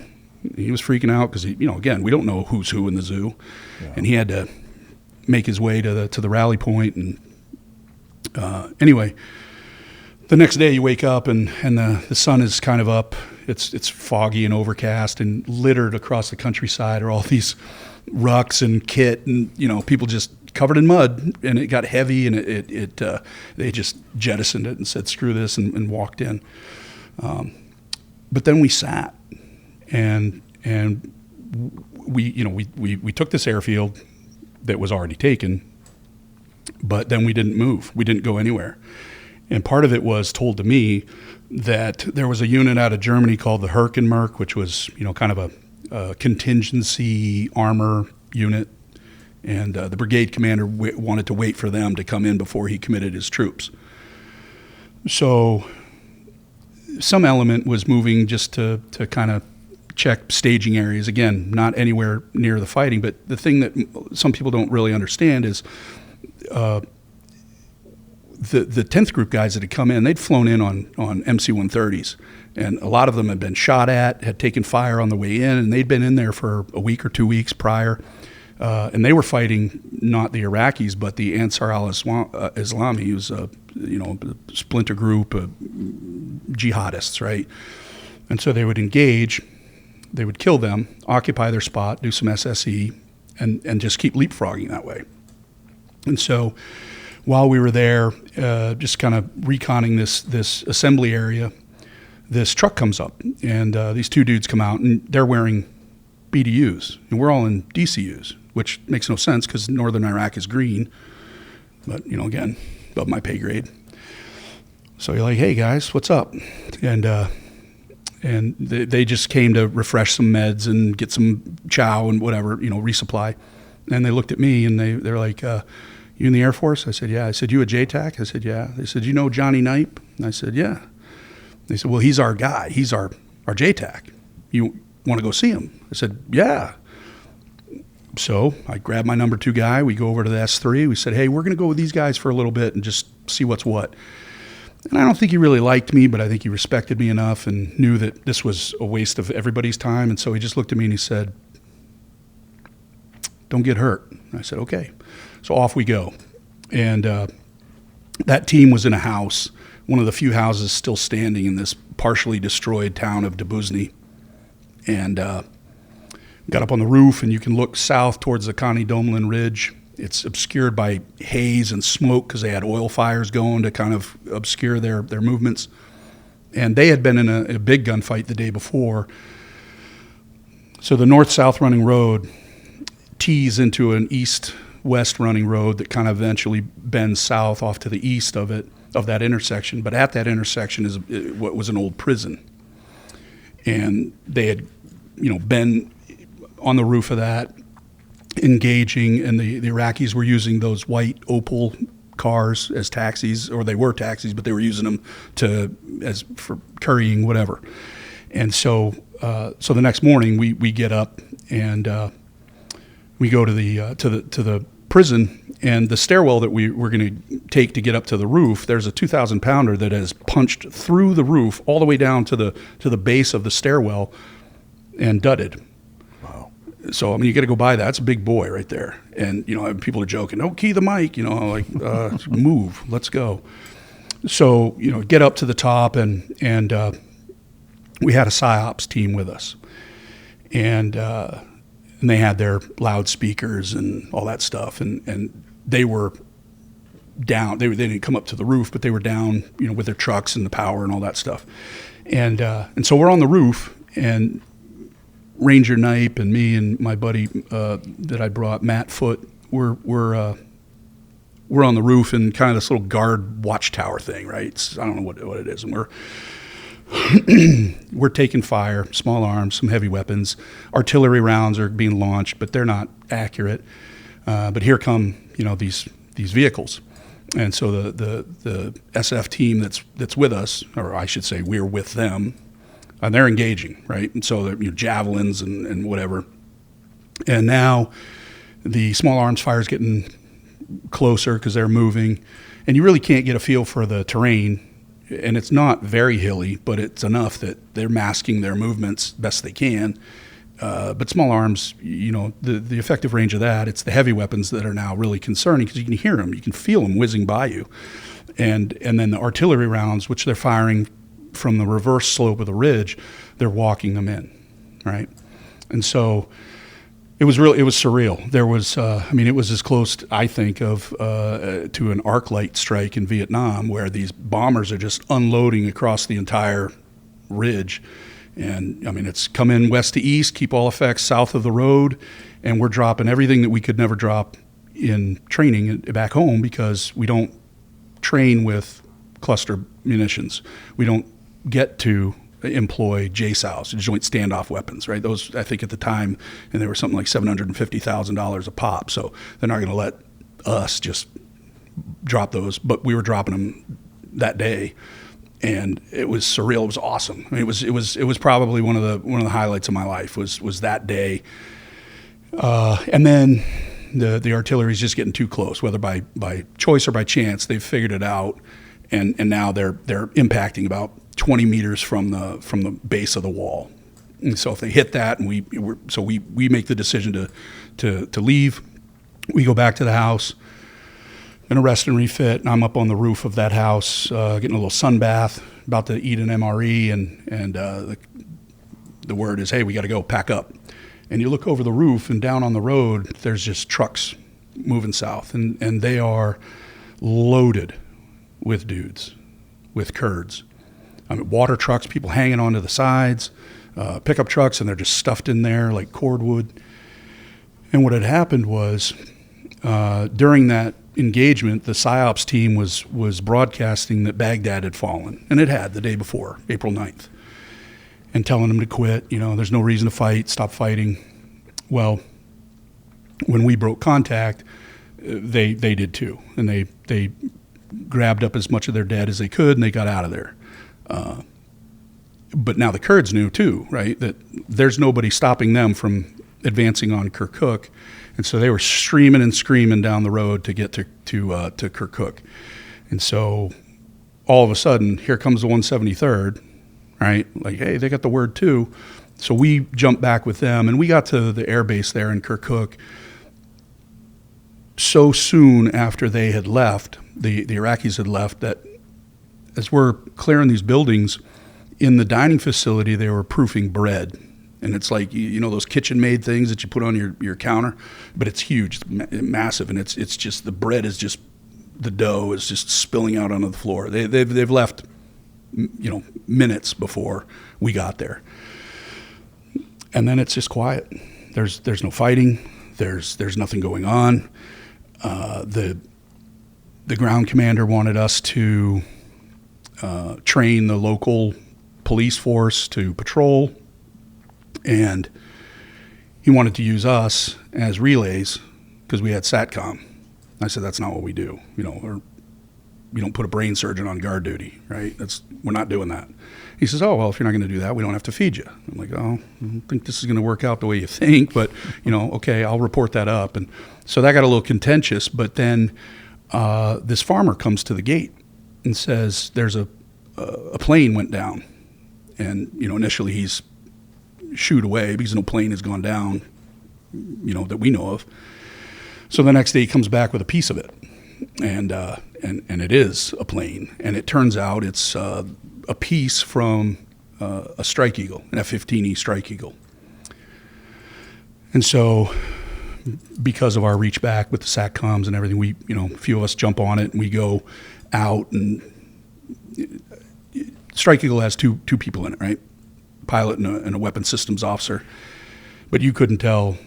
It had been there for a while, right? And so they, we just collected parts, brought them back. They'd flown a C-17 up to Kirkuk to collect the remains. We did an impromptu honor guard, put the remains on the plane, salute, off it goes, and we don't think anything of it. About 6 hours later, we're all called back to the airfield. That plane has turned around, come back. There is a pallet with Cokes, Kentucky Fried Chicken from Ali Asalim base, or one of the bases in Kuwait, chewing tobacco, cigarettes, everything, right? And it's for everyone who went and recovered and did the honor guard only. That's it. You weren't part of it. back up. Poor lieutenant who would come up, and he's made 4 trips now to collect the remains, take them back, bring us the chow, and go back. And the old Paul Harvey. Rest of the story is years later, I'm on Seymour Johnson Air Force Base, and if you ride, you already know it only takes a second for things to go wrong out there. What a lot of riders don't realize is it only takes that one drink to change your whole life. Alcohol slows your reaction time, throws off your balance, and gives you a false sense of confidence. That combination on a motorcycle, it's dangerous. This Labor Day, when you hit the open road for some well-deserved R&R, enjoy the ride, have fun, but more importantly, never ride while impaired. The bottom line, if you hit the bottle, don't roll the throttle. Planning ahead is important because if you wait until you've been drinking to make decisions, you might not make the best one. Ride with a clear head. Call a ride, stay over, or hand the keys to someone sober. Because if you don't, you're not just risking your life. You are facing a DUI which can cause you to lose your driver's license, your bike, your job, and more. Ride smart, ride safe, and remember, ride sober or get pulled over. Paid for by NHTSA. I'm driving by, and the person I'm with is talking about she was a weapons systems officer in the Strike Eagle, and I see this plaque, and it's we're driving in it, but it's a big thing, and she says, oh, that's for Boot and Salty. And I said, who's that? And they're like, oh, they went down in northern Iraq. I said, what, like during the war? And she says, yeah. And so I turn around, we go back and we read it, and I didn't know Salty, but the guy with the call sign Boot was a guy named Eric Doss, right? Doss, Boot, you get the joke. But Eric Doss was my classmate at the Air Force Academy. No way. Yeah, it's give me goosebumps. Man. So when did that plane go down? At the beginning of the war. They figured just spatial distortion, they just flew into the target. Man. So that's rough. Yeah, but it's a small world, right? Yeah. So then 7 weeks in, the fighting had stopped, and then it didn't pick up until the insurgency some months later, and so the decision was made to send some of us home. So during that entire engagement, there's a couple notes I have. One in particular about an F-14 crew putting a bomb into a friendly position because they fixated on a rusted out T-55 instead of 4 live tanks. Does that ring a bell? No. I guess from your perspective, what does a controller have to get wrong for something like that to happen? Well, there's a lot of things that can go wrong, and especially employing GPS-guided munitions. Giving them the wrong coordinate, passing them your coordinate, and they type it in. If it's not GPS guided, it's if you're lasing the target, there's ways that the bomb can acquire your position, right? If it's within the fan, if it's not properly engaged, or just any number of reasons, mis-IDing the target, not paying attention to the talk-on. There's a number of reasons why it happens, and usually they're all preventable. Yeah. And it sounds like from a responsibility chain of custody standpoint, there's several key points of failure or potential failure in that case. Is there a way for you as the JTAC to ensure that not just you're doing your job, but that the other components are too? With the other components being the people flying? Yeah. Or responsible for that. I mean, that is inherent to the job, that we're not just there to give them the green light to pickle off all their bombs and go home. They have to be responsibly employed. And so if you're the ground commander and I'm next to you and we're in this fight, just because the pilot sees the target and I'm confident he sees the target, sees us, there's no issue, I still need to get your permission to actually employ, because maybe things have changed and we don't need to do that anymore, right? So there are checks and balances that happen. Have you ever had a pilot refuse a call? That they wouldn't drop? Yeah. Yes. Yeah. And was it always because it was danger close, or was there any other reason? They just couldn't. They didn't understand what I was saying. Oh, okay. So, for instance, that show of force I was talking about at the beginning with the bomb on the hill, lead had no idea what I was talking about. 2 was pretty sure that he got it, right? So he came in, marked it with rockets. 1 said, okay, I got the hill now, and he came back around. Yeah. What is there a secret or a methodology that you subscribe to be able to communicate in a way where they know what you're talking about when there is confusion? You know, I mean, it's trite, but keep it simple, and talk from big to small. And also, it really helps to understand the terrain you're operating in, right? If you haven't done some at least decent halfway map recon to know what it looks like, or have an idea of what it looks like from the air down.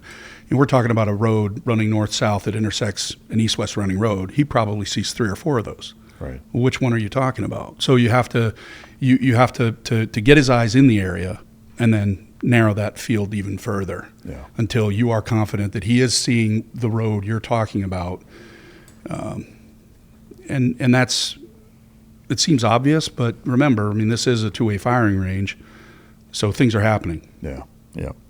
All right, so you spent 7 weeks there. You go back home, and now you spend some time back in the saddle, law enforcement-wise, between when you got home and your next deployment, which was an extended one. Can you walk us through that period of being back home in the law enforcement capacity? Is that when you were doing some of the SWAT and undercover stuff? Or, yes. Yeah. Yep. So if we can kind of switch gears for a minute. Sure. Tell us about your experiences with that. So I came back in May of 2003, and when I went back to the patrol, again, they had another coaching trip to make sure, especially that, you know, I was not going to go mental. And that sounds severe and dramatic, but, you know, just really, it was sound practice. But at the same time, have you been to Fort Lewis, Tacoma area? Yeah. All right, so city of Lakewood, you familiar with that? Mm-hmm.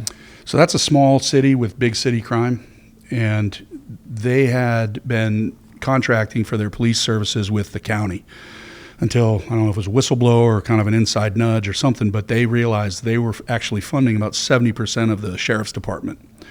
So things that were happening out in the mountain division, things that were happening in the port, those were all being paid for by Lakewood. And so Lakewood said, we're not doing that anymore. We're going to stand up our own department. And it was a great opportunity for me because, you know, when you stand up a department, if you need 60 patrol officers, you got to hire 60 patrol officers. If you need 14 detectives, with Lakewood, it was a civil service test versus the state patrol. You were appointed. So that was not only who you knew, but who knew you and what was your body of work to date. With Lakewood, during one of those informational town hall meetings where they're trying to get people interested in coming on to the department, the chief said, look, apply for any position you feel you are qualified for. And as a trooper, we didn't get to hand things off to detectives. You caught it, you cleaned it. And so I'd solved investigations on my own, so I put in for patrol and I put in for detective, and 44 people applied to be a detective. 29 met the requirements to actually be invited to test, and only 6 of us passed. And they have 14 positions. So it's looking pretty good for me. Yeah. So I did get hired. I was made a detective. And initially I went into a unit called Special Assaults, and I had no idea what that is. What is that? And they said, well, that's, you know, crimes against the children, elderly, disabled, domestic violence falls under that. Not anything that was appealing to me, but, you know, what am I going to do? I'm brand new. And so about a month into it, my sergeant pulled me aside and she said, hey, they've got an opening in the proactive property crimes unit. And I said, okay, what's that? And she said, well, it means you wear a non-standard police appearance. I said, come on, just speak English. And she says, okay, you can be undercover, you know, long hair, whatever, and you're going to be investigating chop shops and theft rings and, you know, the stuff that's the beautiful people. So I said, yes, I'll do that. I'll go do that. And so I had long hair, big Fu Manchu. I mean, invariably in Pierce County, in Lakewood, there's a big meth problem, and the invariably part is there's a couple things you can count on when you encounter meth, right? There's going to be some kind of accompanying crime, whether that's stolen goods or some other. If it's in a house, and there's kids involved, those kids are probably victims, right? And there's always porn and just the most disgusting things you can imagine in these houses. But we would encounter some of these people in these kind of flea bottom motels with bags of mail. They've been mailboxing and stealing people's mail, and what they would do is they would come to your house, they'd steal your mail, they'd go through it, they'd find an offer for a credit card. They would sell that for their next fix to somebody up the food chain who would essentially start building a dossier. And so you would tell them, go hit that place again, because they would apply for the credit card. It would come. They would get the credit card. The PIN is usually sent separately. So eventually they would have an entire notebook on you that they could then use to further their illegal activities. Well, it's stolen mail, so we would get the postal inspectors involved. We encountered people counterfeiting money. Well, now the Secret Service is involved. So it wasn't just Donnie Brasco type stuff where, I'm this look like a dirtbag living out there doing that stuff. I mean, it was some different, more involved financial investigations a lot of times. But at the same time, Lakewood, standing up, wanted to have its own SWAT team. So in that area, you had the city of Tacoma, they had a 12-man SWAT team. You had Pierce County Sheriff's Department, they had a 12-man SWAT team. Lakewood had a 12-man SWAT team. But the smaller cities couldn't field a full SWAT team, so they had the cooperative, the Metro County SWAT team. And so these smaller cities would contribute one or two people, or maybe it was just equipment or whatever they could afford. And I was part of that as well. And we had 3 entry teams. So we had probably 40, 45 SWAT operators on that team. And pretty quickly I became an assistant team leader, and then I became a team leader. And the naming convention was, not cosmic. One of the team leaders is a former Green Beret, so his team was Green Team. Another guy was a Ranger, former Ranger, so he was Red Team. And then I'm Air Force, so I'm Blue Team.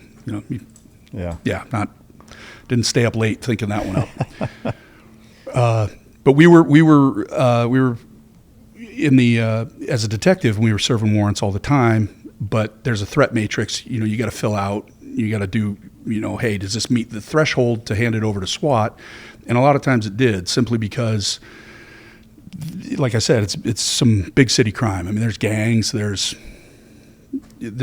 just elements that would heighten a simple stuff in the door to where, okay, we're going to back out, SWAT's going to handle it. And on the SWAT team, we were doing about three a week. I think about 150 a year. Wow. And that's on top of my day job, if you will, as a detective. So it was busy. Yeah. And there was a lot of interaction. Man, it sounds like it. That's a pretty quick escalation into the meat and potatoes of law enforcement work, no doubt about it. Is there a hairiest operation both on the SWAT side and on the undercover side that you can share?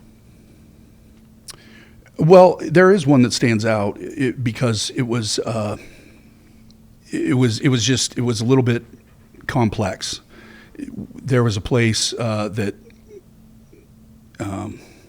they were dealing dope out of the houses, and they were working together. It was a group. They had these 2 little bungalows, and most people don't know this, even if they know about Tillicum. But Tillicum, once upon a long time ago, was a little resort community. Right? It was outside of Tacoma. It's on American Lake. People would get out of the city for the summer and drive the 15 miles or whatever it was, 10 miles, and they would just have their weekend or summer cottage there. So these houses aren't really houses. They're these little bungalow type things. But they've also been modified, a lot of them. Walls have been knocked down. They've been added. Over the years, different owners. And the property lines are very odd, right?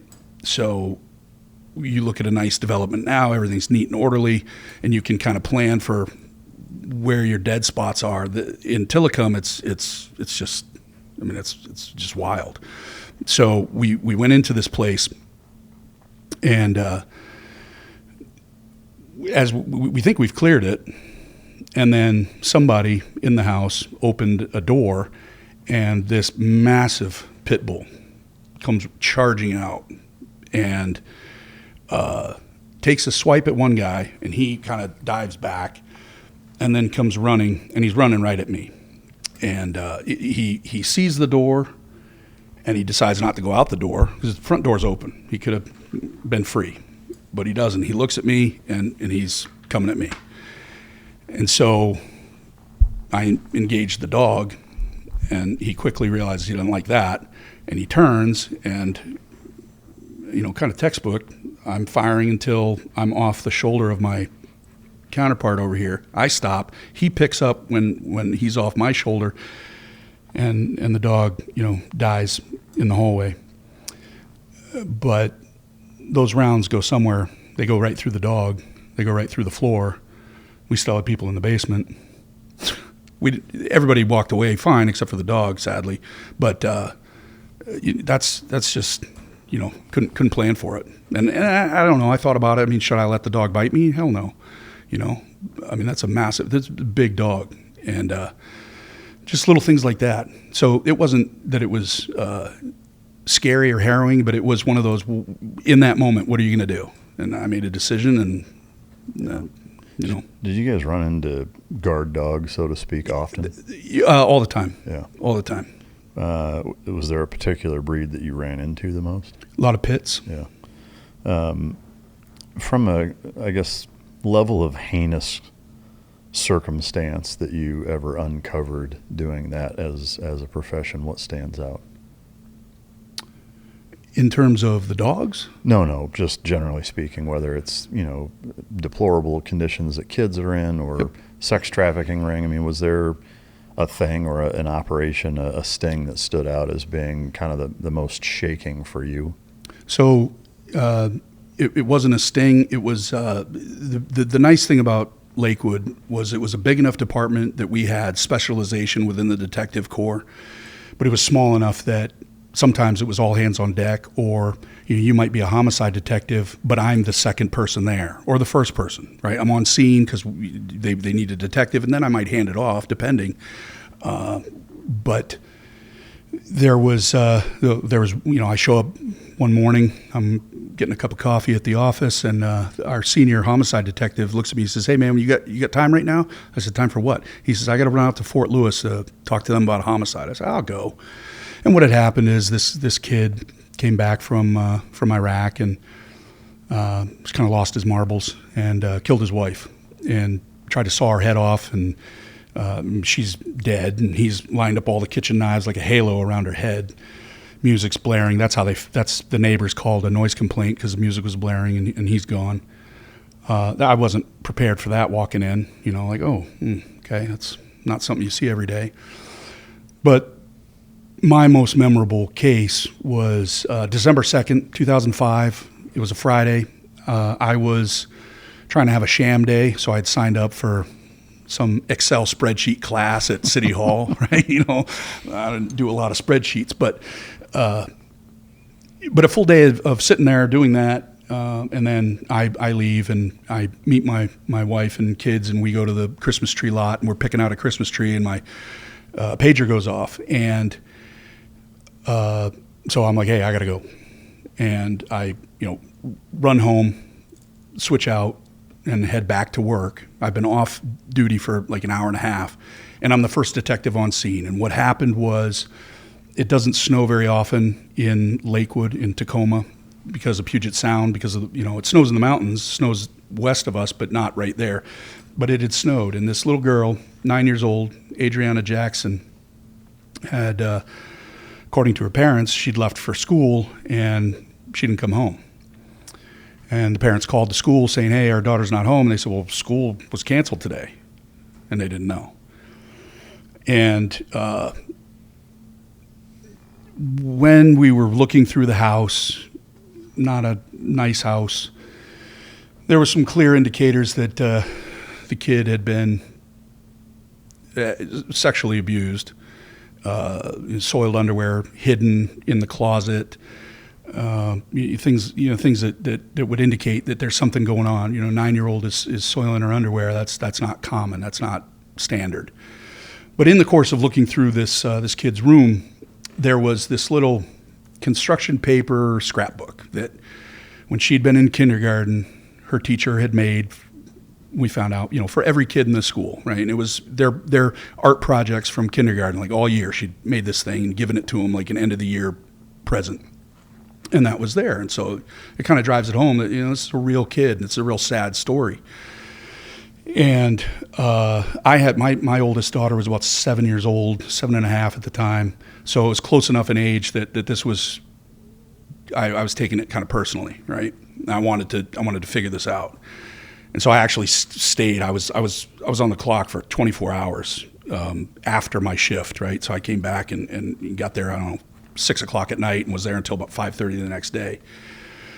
And during the course of that, as we were looking and doing the next day, right? So this is, I don't know, I've been there for 12, 16 hours, something like that. And there's a construction dumpster at a house just a couple down. And we just happened to look in it, and the parents had already started cleaning her room out. And there was the scrapbook. And grieving parents don't throw their kids' stuff away unless they know the kid's not coming back. So it was, that was a pretty galvanizing moment. And I still think about it. This kid was 9 years old and nobody seemed to care about her and her family.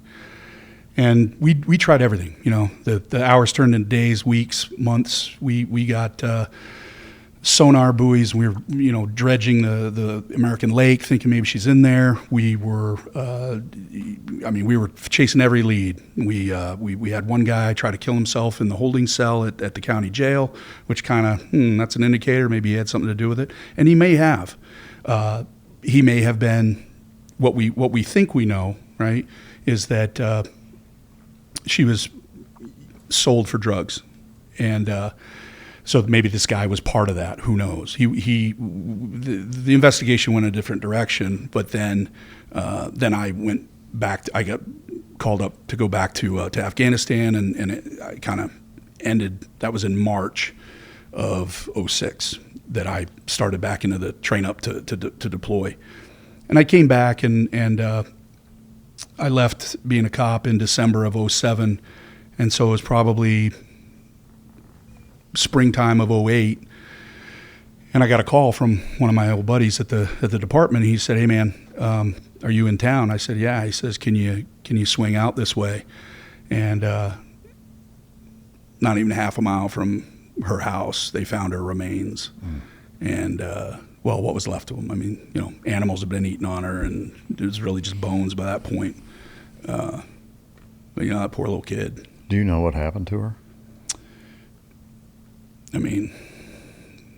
Tough to tell from the bones. Yeah. There was never an arrest in terms of, man. That's just, God, that's disheartening. Yeah, it was tough. Throughout your law enforcement career, did you go hands-on with guys often? Yeah. Yeah. Did you ever have somebody give you a run for your money? I had a guy try to take my gun on the side of the road. Yeah. So if you are familiar with King County as it leaves heading north on State Route 167, it's rural. It's dark. I pulled a guy over for what I figured was just kind of drunk driving. Turns out he was hopped up on at least meth and booze. And I had him out on the side of the road, and I'm gonna take him into custody, so I have him turn around, and we don't pop the cuffs out until we have positive control of the guy, right? How many times in a movie have you seen them, they come up with the cuffs and then they end up getting cuffed themselves or, stabbed in the eye or some goofiness. So the minute I grabbed his hands to control him, the fight was on. And the Washington State Patrol is very regimented about how your gear is set up on your belt, right? And so whichever side you carry your pistol on, your radio's on the opposite side, right? And because I'm naturally right-handed, that would put the ASP, the OC, the things that I would normally use my right hand on my right side if I could carry left-handed. So because the patrol required you to shoot half of your qualification with either hand, or with half with each hand. I just taught myself to shoot left-handed during Trooper Basic, and so I carried left-handed. And he grabbed what he thought was my gun, and ripped it. I mean, this is thick cowhide belts, but shiny, of course, because we're the state patrol and we look pretty when we fight. And I have no doubt that if that had been my gun and he had ripped it off, he would have used it against me. How did that end? I mean, did you subdue him or what? Yes. Yeah. Did you do much training outside of what's taught in both the academy and any kind of subsequent sustainment training? Did you do jiu-jitsu or anything like that? Or? I did, and of course, combatives in the military, and so some of that is you just have to dial that back because you have to write the report, and in the report, as you describe, taking the suspect into custody, you can't say, I put him in a rear naked choke without some kind of justifiable, because that's deadly force, right? A rear naked is? Absolutely, you can kill somebody from that. I mean, right? They consider that? Mm. Yeah. But they don't call it that. It's a lateral vascular restraint. Yeah. I mean, if you keep it held on them long enough. Well, absolutely. But you take your, this is the lawyer part of me. You take your victim as you find them. So if this person's hopped up on drugs and they're already, probably elevated heart rate, whatever else is going on with them, usually the people we encounter aren't in the best physical shape, health. How many times have you heard in the news that somebody died in police custody, right? Yeah, I mean, all the time. I guess I'm not a lawyer, but in thinking in that, I guess, train of logic, like, couldn't technically everything fall into that category? Like, if you punch a guy, if you punch him hard enough, it could kill him. Absolutely. If you take somebody down and they hit their head, it could kill them. Absolutely. But they do consider a rear naked choke or a vascular constriction hold a lethal force move. Mm-hmm. Wow. Yeah, that would be tough to navigate. Anything else from your law enforcement time that you'd like to share before we move into the redeploy to Afghanistan? No. Are you glad to be done with it? I am. Yeah. Yeah. What did you just not like doing it, or? Well, so I don't know if it's adult onset ADD, but I do tend to get bored. And when I came back from this deployment we're about to talk about, I was moved to the robbery section, and that meant, no more beards and long hair. It meant, suit and tie. I can't go interview a victim and look like the guy that, just beat them up at the gas station. So, right off the bat, that was distasteful to me. Yeah. But also I kind of felt like I'd done it. It wasn't, it's not that it wasn't challenging. I just, there's got to be more, right? What else is there? Yeah. Is this it? Is this as far as I go? Yeah, no, that makes sense.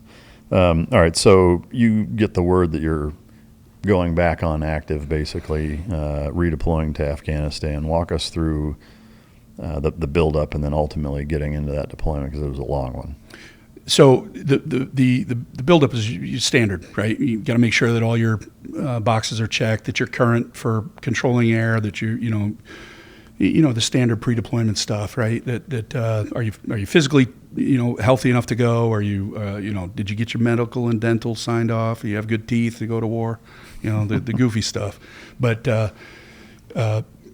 then really it was a bit different for me because this was my penance tour, right? I was the lieutenant going back to be in charge of at the task force level. And so there were some schools that I needed to go to just to have that, which was fine because I was down at Hurlburt Field and it was the springtime, and that's a great time to be down there. Yeah. But then we deployed, and this was the summer of 2006. We got there as 3rd Special Forces Group and 7th Special Forces Group. Actually, 7th was leaving, 3rd was ripping in, and it was a big. I mean, it was massive. There was Operation Medusa was a big one, the big one, and that was so big and so kinetic that they actually moved the AC-130s to Bagram, which is key, right? I mean, that's big because now they're in country. And folks, just a quick heads up, I do have a Team Dog Patreon tier where I answer questions via video, either just describing the answer to the question or even demonstrating some of it. So go to our Mic Drop Patreon page, check out the Team Dog tier, and I look forward to seeing you in there. Thank you much. And then one of the engagements that some of the teams had been in, they were so big. What the gunships were Winchestering. They were landing at Kandahar, rearming, and hitting them again. And that was the only thing keeping these teams alive out in the Panjwai, which was kind of central Afghanistan. And I was in charge of pushing air to these teams that are in contact, which, yes, it's a paper drill for me, but we've got that pred feed. You know, a lot of times there was overhead ISR assets that we had video of these guys. And I remember one particular fight came in, and I didn't hear what team it was, and if I did, maybe it didn't register initially. But I'm watching this screen, and I'm seeing the two trucks come down through, and the first one hits an IED, and the second one stops to get the guys out of the burning truck. And one of the guys on screen is visibly shorter than anybody else there. Not his fault, but I start thinking, what team was this? And that little dude is my buddy Juan Valentin, who years before had been put out, in the town on the jump into Iraq. And I watch him go into the truck and dragging dudes out, and you can see rounds impacting the truck all around him. And that's tough because I can't do anything. You're basically in a TAC or in a tent. Of course, the three is yelling at me, Air Force, what do we got? What can we send them?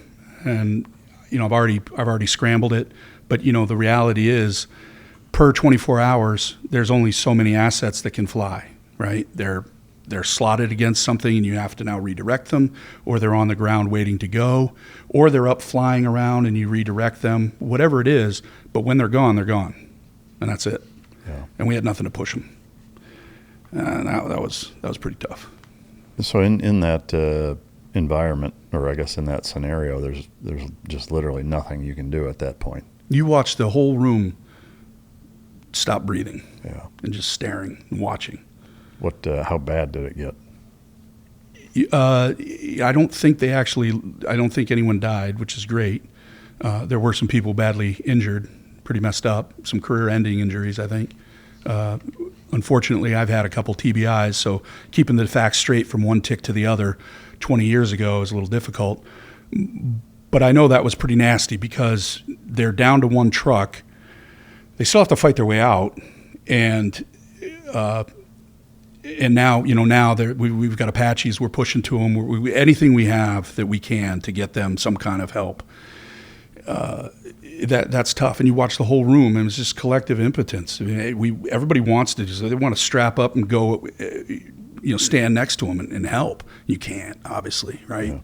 So you got to do your job. What's your job here? My job is intel. Okay, keep getting the intel. What's down the road? Start seeing what we can look at to get them a safe way out. Yeah. Whatever it is.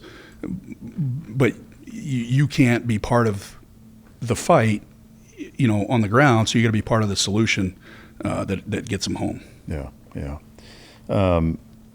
During that deployment, what different areas were you in, or were you in the same area the whole time? So I was supposed to be in the JOC for the first 4 months, and then downrange for the second, and then go down to Kabul for the third 4-month stint, and that changed because we had when the second 4 months was about to start and the new crop was coming in, there were some brand new guys.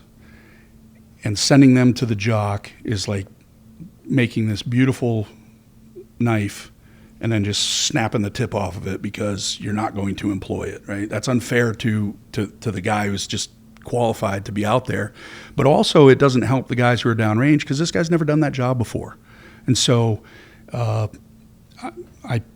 pushed him out. He went, and he had a good rotation. I mean, he was down in Shkin, if you ever went there, and I mean, he was in the job every day. But what it did for me was, one, I know in my heart, I let this guy go get in the fight that he trained hard to do, and he came home, so that's a win. But also then you still had some continuity and some experience back at the rear that could push the guys what they needed, that could fight for them, knowing what they needed versus I don't know what they need, I don't know what I'm doing, this is going to be a fiasco. So yeah, it was all there in the rear. Yeah.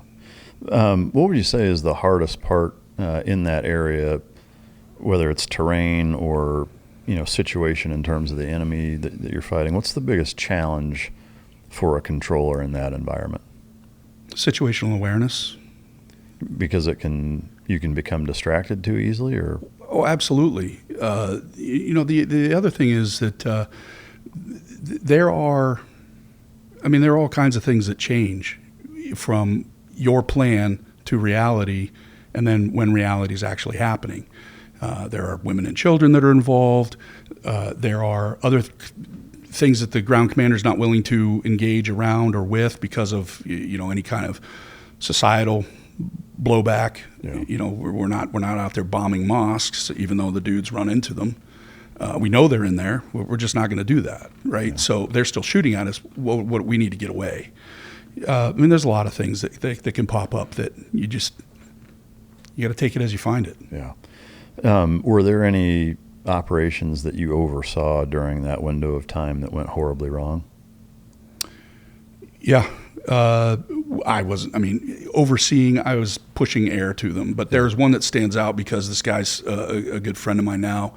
His name's Chef Ford. He was team leader for an A-team. This is right when I got in country, right? So, but his team sergeant was killed in that engagement. Tom Mahalik. They named Fob Mahalik after him. It was the situation where they would have all died if they had not had CAS. And they did lose the one guy. They did, yeah. And they had some other significant wounded too. Yeah.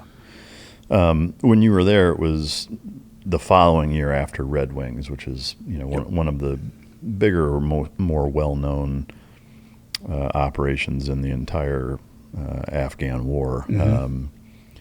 So in terms of Red Wings, 4 SEALs on a ridge, daylight, no gunship, no controller with them. If there's a JTAC on that team, how does that operation go in your mind? Well, I'm not a fortune teller, but I would say that they would have a better than average chance for more than one guy to come home, right? I mean, the air power has been a deciding factor, right? We can go all the way back to World War II. You look at when Patton was going to relieve the Battle of the Bulge, and he kept the Air Corps attacking everything on this side of the river while he went, basically unchecked on this side. The Germans didn't want to surrender to Patton. They wanted to surrender to the guy who'd beaten them, who was that air commander. Yeah. I mean, do that math. Do you think if they had a JTAC with them that we wouldn't even know the name of the operation? I would love for that story to be true. Yeah. All right, so as you rotate back, now it's time to basically pull chalks. You decide to go a different route, correct? Yeah, so there's a couple things. One, what really got to me, you asked if I was tired of it or if there was something. It was frustration, I think. I'm going to use this word specifically. Downrange, we prosecuted targets.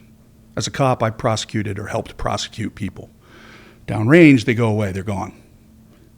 Back home, I'm seeing these jamokes weeks, a couple months. Maybe they get, they plea to a deal, and really, this is, this is cold comfort that tells me I had good, solid casework because they wouldn't fight it. They would take the plea because they knew they were going to get a lesser sentence and they couldn't get out of it. But I'm seeing I'm fighting the same people over and over and over, and it got frustrating. Something to remember we didn't touch on here is that in 2004, we were waiting to make entry on this house where this one guy, this is with SWAT, with this one guy he'd shot his girlfriend in the face while she's holding their 10-day-old baby. You know, I think there's probably a less severe way to resolve that conflict, but now it's Father of the Year material. Strong candidate. So we're waiting to make entry on this guy. We're in last cover and concealment. I mean, you're quiet. You're not talking because you can get the green light at any time. And what that means is you get a lot of time in your head. It's raining. It's about 38 degrees. We're standing there for about 4 hours, just soaked to the bone. This is miserable. And I thought to myself, one, I don't want to do this when I'm 40. Two, I had just had a phone call with my folks a couple weeks prior, and I told my dad, I want to go back to school and get a master's. And he said, for what? And I said, I'm thinking public administration. And he kind of laughed at me. He said, why? So you can go be a chief of police at some podunk department? No. I guess that was the upper limit of my ambition. And my mom pipes up in the background, you ought to go to law school. And I said, Mom, I'm not going to law school. I don't have time to go to law school. And now I'm standing in the freezing rain, and this is one of the few times the negotiators actually got him to give up. So you don't even get the release of like taking this guy into custody. And so I get home absolutely freezing to the bone. Pour myself 3 fingers of Jameson, hottest shower the hot water heater will do. 3 more fingers of Jameson, call my folks and said, all right, I'm going to law school. So I started law school in 2005. The only person in the department who knew I was going was my partner because he asked to know. There's some things I can't, we're going to have to switch this around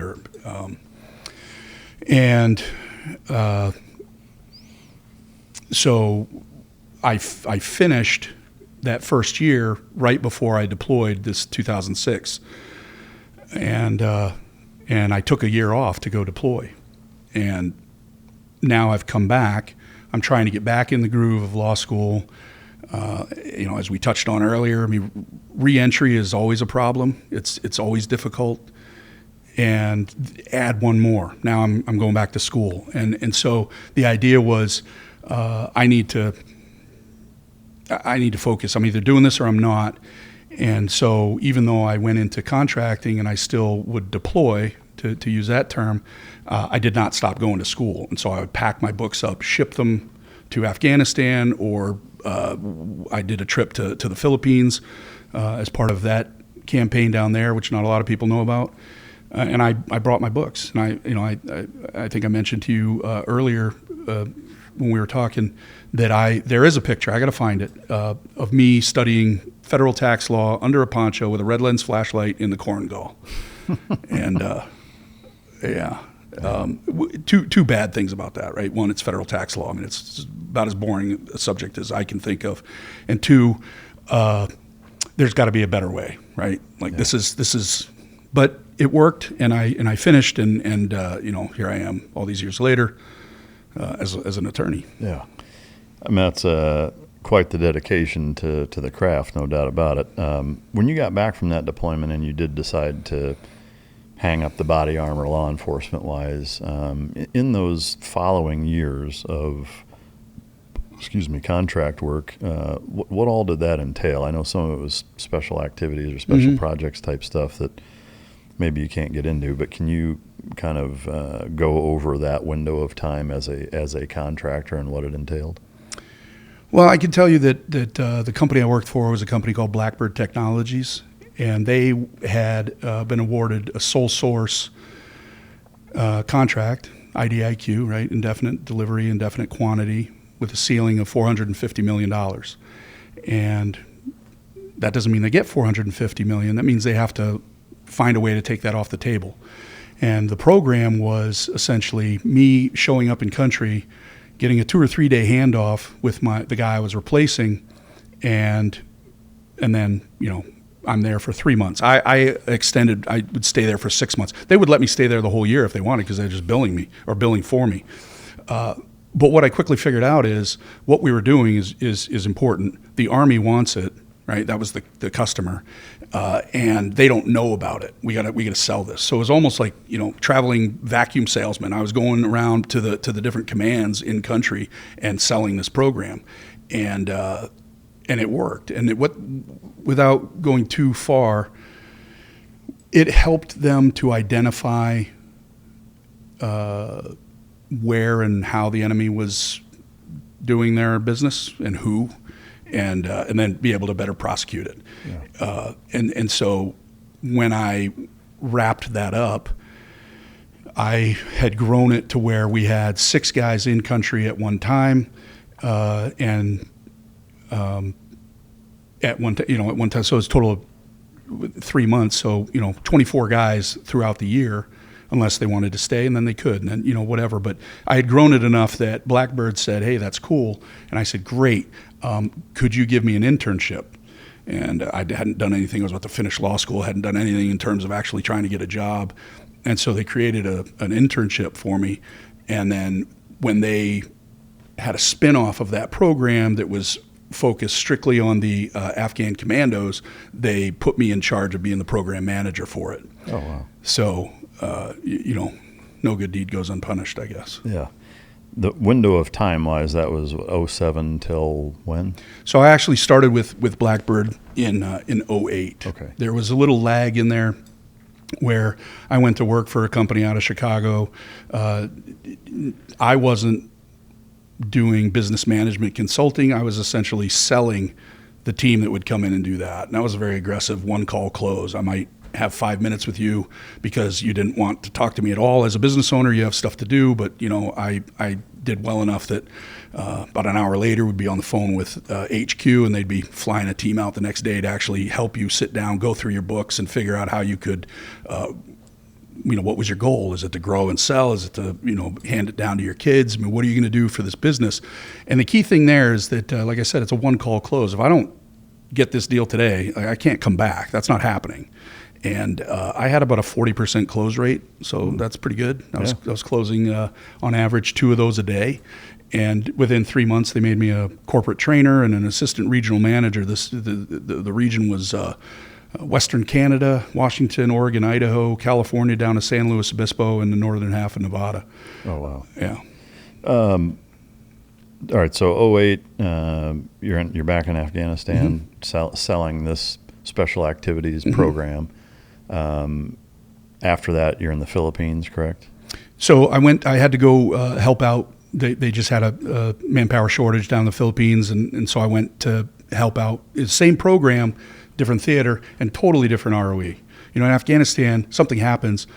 Who did it? I don't know. Who are they? Who are they connected? I no idea. But in the Philippines, part of the commander's brief every day, they would talk about the top 10 most wanted. They knew who they were, where they were, everything. But there it was more like being a cop. You got to build a case against them before you can go actually prosecute. It was very, very surreal in that sense. Yeah. In both of those places, were there any big targets that the program that you were implementing got that you can mention? I can say in Afghanistan that we rolled up an entire wing of the Taliban's finance. Oh, wow. Yeah. Do you get any, not kickback, but do you get to be involved in any of the actual going and doing it, or it's more of the program that you're helping implement is making it capable? The latter. The latter. Yep. Moving into the Philippines, you went there and helped run that, where it's essentially kind of like lawyers are running the war, so to speak. And that's one of the things, one of my platoons, we spent a fair bit of time in the Philippines in the north, cross-training Filipino SEALs to go down into the south in Mindanao and fight the Abu Sayyaf and Moro Islamic Liberation Front and all those guys. The MILF. Yeah, the Al-Qaeda affiliates. What a name, by the way, to pick. But I think it's an area of the world that I think most people don't realize is as heavily connected to Islamic terrorism as it is specifically in the South. But for what you can share down in the South, what same kind of question. Did you have any big victories down there? We didn't. Really? Yeah, not while I was there. I would say that they had some as a result of work that we were doing. I mean, I played a small part. I'd like to say I played a big part, but overall, it's just because of the nature of building the case, and you can't just say, all right, that's the guy, and go grab him. Again, prosecuting. If you're going to prosecute this guy, you've got to be able to prosecute him kinetically as well as legally, and marrying those two wasn't always the best. I will say too that your SEAL boys up at the embassy, I was there during Typhoon Ondoy. Oh, really? Yeah, and Manila was basically open sewer. Yeah, the streets were flooded. It was disgusting, and we got pulled up to help out with body recovery. Oh, wow. Yeah, that was pretty gross. I can't even imagine. Is there a way to summarize that program in very broad or vague terms, where is it SIGINT, it's purely electric or electrical type of mechanism? Is it a hands-on human kind of thing, or is it a mix of the two? Or it's a combination. It's a combination of SIGINT, ELINT, and HUMINT. That's as much as you can say on it. Well, I don't know exactly where the line is, so I don't want to say too much. Don't want to cross over it. Yeah. Was the Philippines the last chapter in that part of your life story book where you're running that kind of program? It was, because I came back from that in November of 2009. And then when I went back to Afghanistan, it was just with this other, essentially, I'll tell you this, the program that I was made the program manager for was trying to create essentially a Blue Force tracker program for the commandos. It was called the Afghan National Tracking Program, or ANT. And so I was involved with that. And that went nowhere. I mean, these guys would take the batteries out of their nods so they could listen to their little radios. I mean, like, you're not getting anywhere with that. But it was a nice try. Yeah.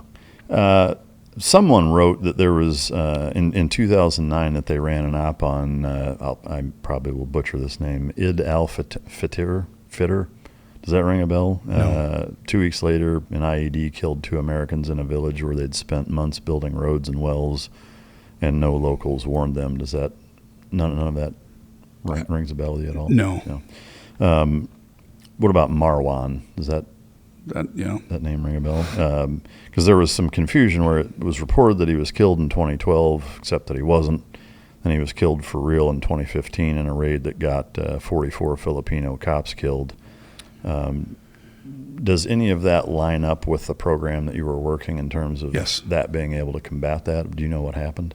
I don't. Marwan is definitely, that's a name out of the past, right? But I know that they were very clear about engaging Americans. They did not want to bring the boot down on top of them, because that's not, they can't go in a toe-to-toe fight. Yeah. We lost some guys from First Group down in Holo because they changed up the order of the convoy, and those guys went in front and ran into the IED. It was huge. It was a dump truck full of AMFO, HME. So I think that for the most part, they like to fly under the radar, keep doing what they're doing. They didn't want to fight America. They wanted to fight Filipinos. So yeah. As that chapter closed, did you continue to do any type of contracting work in that operational space, or from then on did you move into kind of what you're doing now? So my last trip to Afghanistan was in 2010 until February of 11, and it was towards the end of that I got a message from the general counsel of Blackbird Technologies asking me if I wanted to come and be a lawyer there. I'd finished law school by then, and I said yes, absolutely, right? That's why I went to law school, and so I got home. I don't know, sometime beginning or middle of February of 2011, and by the beginning of March, I'd moved from Washington State to Virginia to do that. It's interesting to note that I stayed a year and a day due to the leap year. It was the exact same date from when I started, and I resigned to go off and do my own thing. I'm just not built for the cubicle. Yeah. Before we get into kind of what you've been doing since then with kind of the all the different mechanisms of entrepreneurship that you've gotten into, I have just kind of a list of questions that are kind of broad spectrum as it relates to TACP and Air Force combat controlling, if you will, if you can humor us for a minute. I can try. Can an F-35 do your job? Straight answer. No.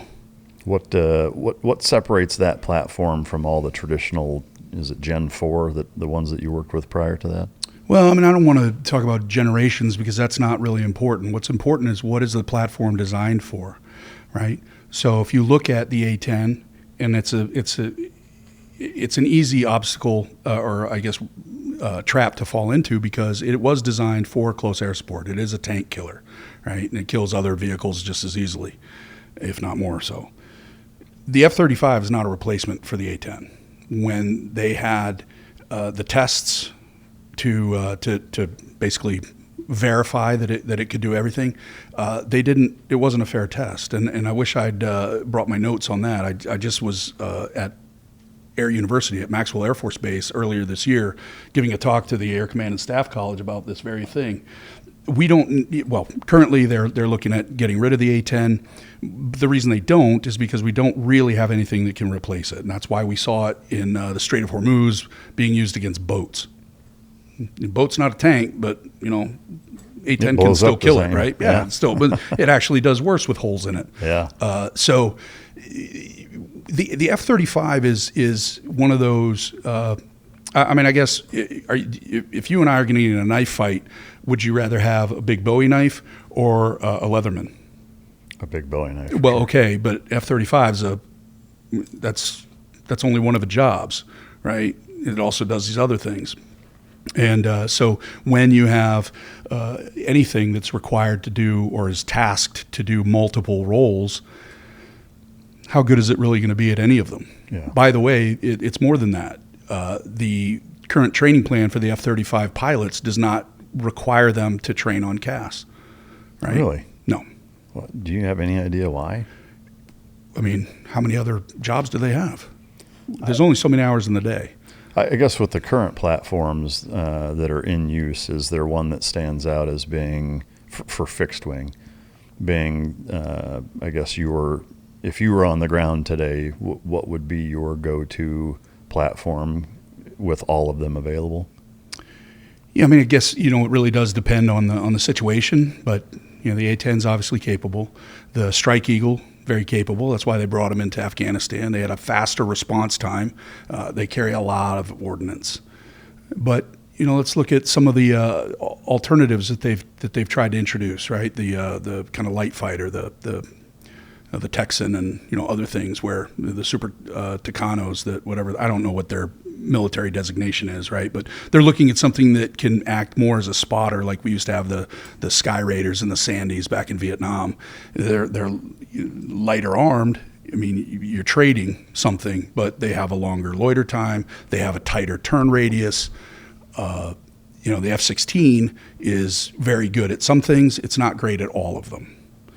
The F-35 is just a cooler, more capable platform in terms of ability, but you're only as good as the pilots. And if the pilots aren't training on CAS all the time, how good are they? Yeah. And with that, I saw a stat that said that DOD cut TACP by 44%. Were you familiar with that? What year is that? That it's in the process of being cut significantly. And I don't know if that's because of AI platforms and drones. And I mean, I don't know what the thought process is, but, let's say a platoon gets pinned down in 2030. Who's calling the air if there's that big of a loss in TACP? That's a great question. Yeah. Yeah, I don't know. I mean, you've seen this when GWAT was great for the TACP world. GWAT was great for the CAS world because it got used every day. Now we are not in that day-to-day fight. They look to, they being the Air Force, and they've done this after every conflict. Again, going back to what I said about World War II, in Korea they were taking P-51 Mustangs out of hangars because they could perform a close air mission, right? We get into Vietnam, they've turned everything off, and they turn it back on. They tried to maintain some consistency and continuity after Vietnam, and as a matter of fact, TACP was a sunset mission. In the late 90s, we were going away, and then poof, global war on terrorism. And I would say that there have been some things that are helping in terms of warfighting ability, that they've streamlined where everybody, whether it's PJs, combat controllers, TACP, or special reconnaissance, they're all coming together at the beginning and getting at least some modicum of familiarity with each other.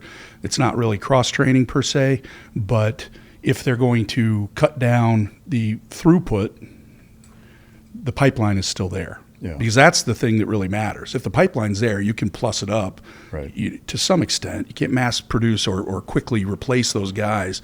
But if you get rid of it completely, then you have to start from zero, and that's always a fight. That's always a problem. Yeah, it reminds me of dog programs in that way, because kind of similarly, they've only really emboldened or plussed them up to a degree with which they're firing on all cylinders at the height of Vietnam and then post 9/11, and like now you're seeing that again where they're disbanding and closing down a lot of dog programs, and especially that that's not like a sniper platform or a weapon system, or and to me TACP kind of is similar to dog programs in that there's so much more to it that if you do get rid of it, you can't just turn that light switch back on and bring that experience back from nowhere, Right. I think that's such a huge mistake. Well, and unfortunately, the dogs aren't training the new dogs. Right. So if you get rid of the program, you're getting rid of the institutional knowledge. You're getting rid of the experience. Or at best, you keep some guys on. How current is what they know? For sure, and right after 9/11, they're like really the only military dog programs in existence were gate guard sentry dogs for the most part. They were MP style, kind of right out of law enforcement. And so now when they wanted to use, whether it was explosive detection dogs embedded into conventional or infantry units, or especially multi-purpose canine or combat assault dogs in special operations groups, they were having to bring in law enforcement SWAT guys to at least give them some kind of starting point. But then it took years of deploying them and, kind of learning in blood, sweat, and tears, and really learning the hard way how to implement these dogs. And, by 2012, 2015, you had every special operations group had pretty well-oiled canine programs, and now they're fizzling them out again, which is heartbreaking to me. Good idea. Yeah. One thing, have you paid much attention to the stuff going on in Ukraine with a lot of the drone and kind of AI-based kind of cat and mouse game in the air that would be related to close air support? Do you see, as we move forward in the AI boom of warfare, that's going to change the TACP and JTAC profession significantly, and if so, how? Well, the lawyer in me says, what do you mean by significantly? I think it will change. I think it'll have to. It's an evolution. If the other side is using it, we need to be able to counter it. Similarly, if we can use it, we have to be proficient at it. There are a lot of subsets of what any JTAC would do. You can only do so much, right? But it's still employing indirect fires. It's still employing air to ground. So in that sense, it's just a different platform. I think Ukraine shows that special forces, special operations, and I don't mean necessarily the people. I mean the mindset, thinking outside the box. And that's such a cliche, but employing different tactics, techniques, procedures. Ukraine shows it works. Yeah. Right. Afghanistan showed what happens when it's kind of tethered and handcuffed. So I think Ukraine is absolutely a proving ground. You have an idea, let's go try it. Right. Hey, it didn't work. Okay, let's fix it and do it again. Yeah. And right, wrong, or indifferent. And that's kind of a cold observation of it. But I mean, they are refining tactics in real time. Yeah, I mean, that is the reality, whether it's humanoid, drone, you name it. I know, the United States has taken a very vested and significant interest in what's working and helping figure that thing out and using it as a test bed. I think where my curiosity lies as it relates to the JTAC mission, do you ever see a point at which AI replaces the JTAC from a targeting standpoint? From targeting, potentially there will be some jobs that you can use AI to remove the danger to a person.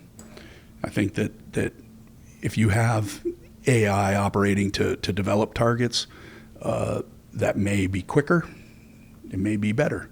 But as we know, AI is not infallible. And the human in the loop, I think, is always going to have to be there. Yeah.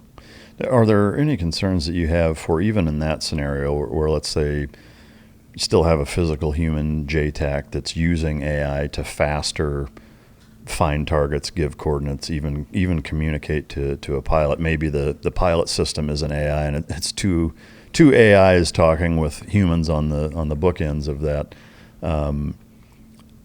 To me, my kind of initial or first instinctive concern is that what if, there's a targeting thing and the human doesn't give them permission and they do it anyway kind of thing. And I know that's, I think, most people's fear, but do you see that being part of the evolution in trying to embed AI into the targeting chain of custody? Well, a couple thoughts, right? So, when Skynet became aware, it wiped out the human race, right? And then the rise of the Terminators. But on a serious note, if there aren't controls, and we've seen in the news, right, that somebody just had one. They had a private AI that bought a dog. Did you see that? Mm-mm. Yeah, it wasn't authorized to, but it communicated to another through crypto or something and bought a dog. Like it was an assistant or something? Yeah, it just went off and did its own thing. Wow. And why wouldn't that happen? Is that possible to become kind of system-wide? Maybe. Yeah. That's certainly frightening. Yeah. The idea that so I came in the military long ago enough that we had to train for being triangulated against, right? Keep our communications short. Watch our RF signature because a near peer could find us. So that's when they started talking about, sending messages versus talking, right? Because you data burst and it's done and it's hard to triangulate that. If AI is talking to AI and it's just a quick burst of information that would take you and I an hour to discuss, but they send it in a second, that could reduce the signature, make it harder to find the person. That'd be a great thing. Unless there's AI on the other end. 100%. Who's listening, right? Yeah. And who are they really talking to? Yeah. But you bring up a good point in that, back in the days of being more concerned with near-peer adversaries and then, 20 plus years of sustained combat in Iraq and Afghanistan, Horn of Africa, North Africa, where they're not near-peer. And so that begs the question for a JTAC trained in, say, 2010, who's only ever worked in uncontested airspace, unlimited ISR, and essentially an enemy with no air defense. What does that guy have to unlearn to be able to fight a China, a Russia, a more capable near peer? The easiest way I can answer that is when we're calling for air, we fill out a 9 line, right? Okay, well, in GWAT, first 3 were NA. Why? Because they're going to show up, they're just going to wheel up overhead. So I'm not telling them, I'm not designating an initial point. And because I haven't had to think about keeping that plane far enough away so that they are safe, right? Helping them to figure out a run-in. What direction does that come from? How am I employing my laser designator? Things like that. It's a completely different fight, right? They're going to come in and they're going to be shot at on the way in. And oh, by the way, we've got to employ suppression of enemy air defenses to get them in and out safely. How much are we really practicing that when that isn't a concern? I don't know. That's going to be something that they're going to have to learn. They're going to have to go back to the old school to you can't discount three significant lines of the 9 line, which is how the plane's even going to get to you. Yeah. I mean, to me, it's a terrifying prospect because there's a part of me that feels like, and this isn't just relegated to a JTAC that, learned in 2010. It's any special operations force frankly, any Department of Defense unit that, for the last 20 years has fought in a very specific environment, terrain, very, specific type of enemy. And it's very different going against, the capabilities that other countries have. I think you see glimpses of that into Iran, even though I wouldn't put them anywhere near the same category as a near peer. They're definitely not on the same playing field as Iraq and Afghanistan. One of the things that, we spent 20 years teaching Afghans to call in airstrikes, right? Fast forward to August of 21, where did it all go? What do you know why they had no capacity to do what we spent 20 years? And this, obviously, you could apply that question to ground forces, to special operations, to every unit that was unable or incapable of staving off our withdrawal and the Taliban taking back over. But do you have a thought on that? Yeah, 48 years earlier, when the last Americans left Vietnam. Same thing. Hadn't we been training them? Hadn't we been equipping them? What happened there? Yeah. Do you know what happened in either place? Or do you have a thought on it? I do, and I think that it wasn't their fight. If they had truly wanted to fight that, they would have, right? Yeah, I mean, it's easy to sit here as an armchair quarterback, at least from my perspective. And I know it's not quite that simple, but it is both puzzling and frustrating in both of those instances to see the withdrawal happen the way that it did. As someone who spent quite a bit of time there in a number of capacities, what was going through your mind during the withdrawal when you saw it happen the way it did? It's disheartening. It's frustrating. And I think about, the friends that I lost there. I think about the friends that came back and took their own lives because they couldn't reinsert. And I even think about some of the discussions I had the first couple times I came home, right? People asking me, how was it? I'm like, well, look, I'd rather it be there than here. And going back, 24 years ago, I'd rather it be me than my kids. Well, guess what? We didn't solve anything. And that's clearly evidenced by the way we left, right? We just, hey, I'm done. That's never going to be a good way to wrap things up, right? Yeah. So my personal opinion is that we could have and should have done it differently. How? Well, that's a longer discussion, right? But if you're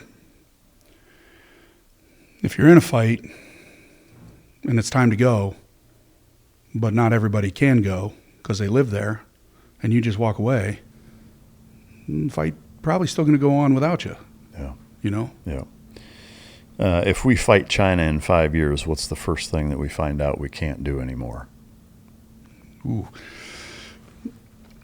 As it relates to your experience. Yeah, I would just think that so I'll answer that by telling you a poor story about a book I read many years ago. It was an anthology of short science fiction stories. And one of them was told from the standpoint of this commander of this technologically advanced race somewhere, some galaxy. And they were fighting these barbaric other aliens, whatever. And they should have won. They should be winning because they have this advanced technology. The other side, which is not as advanced, has thousands more ships, thousands more whatevers. Okay? So if we put up an F-22, which can conceivably kill anything on its radar before the other side even knows it's there, we haven't figured out how to rearm them in flight. So at some point, they're going to have to come and land and refit, refuel, rearm, right? Mm-hmm. While they're on the ground, they're vulnerable. But oh, by the way, how many missiles, bombs, et cetera, can a plane carry? So if they go up and they can take out 10, let's make it crazy. They can take out 50 enemy planes, right? It's not realistic, but just for public math. Well, how many does China have to put up? 51? Well, they don't have to be Gen 5 because they just have to be fast and be able to come and get it while it's on the ground or returning without any weapons. It's completely Winchestered. Now it's defenseless. It's an expensive plane that can't fight back. We will eventually, I mean, just even if it was, okay, listen, we're going to do this with pugil sticks, get your American citizenry up online and get all the Chinese online, we're going to lose that one, right? How badly are we outnumbered there? It's just a simple numbers thing. So in 5 years, is that going to be better? Are we going to have that figured out? I don't know. I don't think so. Yeah. It's a daunting thought for sure. Fast forward or currently in Iran, I guess, from a TACP perspective, let's say physically you were capable and you had the desire to, and you got the call to, there's boots on the ground in Iran and you're going in as a TACP for a SOF unit. Mm-hmm. What's different about being there in that position than Iraq and Afghanistan, if anything? Well, I mean, from a high level standpoint, nothing's different, right? Still people against people. It's technology. It's what you can bring to the fight. But there are,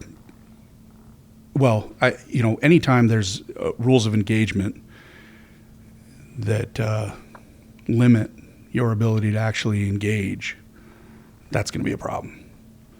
If we don't want to hit certain targets because we want to keep them for after the fight, where are they going to go hide? I mean, that's a no-brainer. What's different about Iran? Iran is a huge country. It's massive. What's also different about Iran? Well, Iran has people that look no different than you and I, right? I mean, very Caucasian-looking. They have janissaries that are blonde, blue-eyed. They have people that would walk down the street and you wouldn't know that they were Iranian. That's an issue, right? Okay, well, I mean, who are we fighting? Knowing the enemy is a big one. So far, there hasn't been boots on the ground. We haven't looked at somebody. Oh, by the way, how are we going to really address, if we're boots on the ground, what's the point, right? Let's look at Afghanistan. We weren't there to conquer territory. We didn't start at one end and, double arm interval, just walk across and clean up. It was piecemeal. It was here and there. It was trying to, regime build, regime change, nation building. I don't think that works. It hasn't worked in our history. So if that's the case, is that what we're doing? I think that's going to be a similar problem. If we're there to let's look at the beginning of Afghanistan. A handful of troops, special operations, went in and beat the Taliban, sent them running. What would things be like if we had just left? Like, hey, we came in, we got you, you guys do it again, we're coming back, but we'd left. What would things be like? Oh, I don't know, probably much different. Yeah. It's hard to even imagine how different things would be, right? Had we done that. Yeah. Yeah.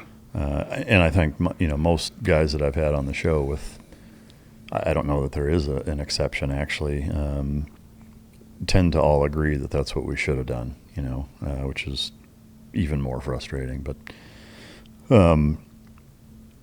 from a lawyer standpoint, I mean, you've spent the last many number of years in a kind of consultant and legal and DC war machine, type of capacity to a certain extent, not as a slight, but from that kind of perspective, obviously influenced by the many years, in combat, et cetera. What is your opinion of what's going on in Iran right now and what we're doing and what we may do?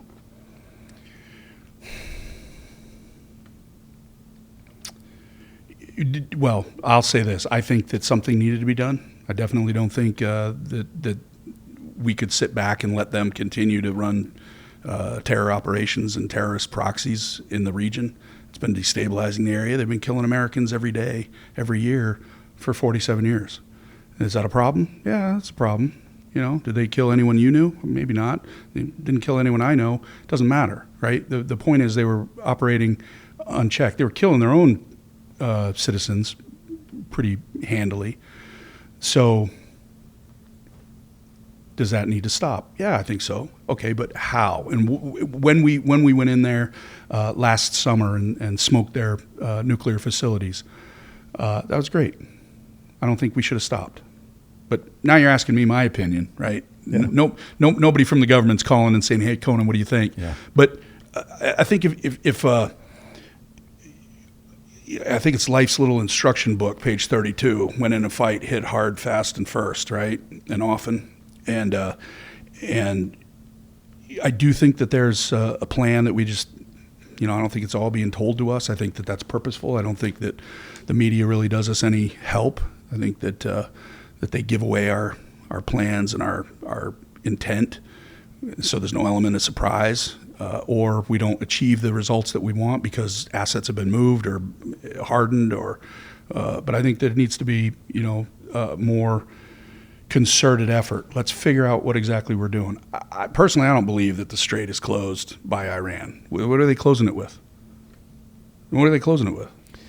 Yeah, I mean, to me, I agree in that I wouldn't say that it's closed. That's what the media is reporting, right? I mean, I'll caveat that with, I think there's a difference between being closed but also being jacked up enough to where it's not running the way it needs to for it to be viable. I agree with that. I agree with that. It's like these idiots that would block traffic on the freeway. Yeah, right. It's like maybe they didn't shut the entire city down, but they screwed everything up enough for it to become a major problem. Yep. And have enough unintended consequences to where now we're having to rethink both what we're doing and how we're doing it. So I guess the $1 million question is, let's say the White House does call you tomorrow and says, what do you think we should do? What advice would you give them? I would say that you need to fly me and Mike up there. And, dynamic duo. That's it. We're going to figure it out. Yeah. Look, I won't speak for you. I've been in a lot of fights, and they usually go better for me if I fight. Right? If we say, okay, but we're only doing body shots because we still want to be picture perfect. Okay, well, you just took out some targets that I might hit to end the fight sooner. Right? Similarly, you can't use your hands. You can only use your shoulder. Well, that just seems odd, right? How are we going to have a fight with just the shoulder? I don't know. Probably we'll figure it out. But is it going to take longer? Is it going to be as effective? Is it going to be as decisive? I don't know.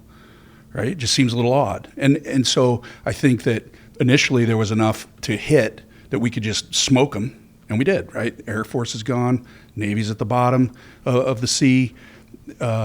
We hit a lot of the factories where they were producing this stuff, and yet they're still producing it, right? So are we going to hit those or not? Because if we are, let's go do that. If we're not, why not? I guess the shit or get off the pot moment, do you think that we should continue in any capacity, or would this be your Afghanistan moment of saying, okay, we've done enough, let's leave and say, hey, if you keep doing this stuff, we're going to come back and make it worse?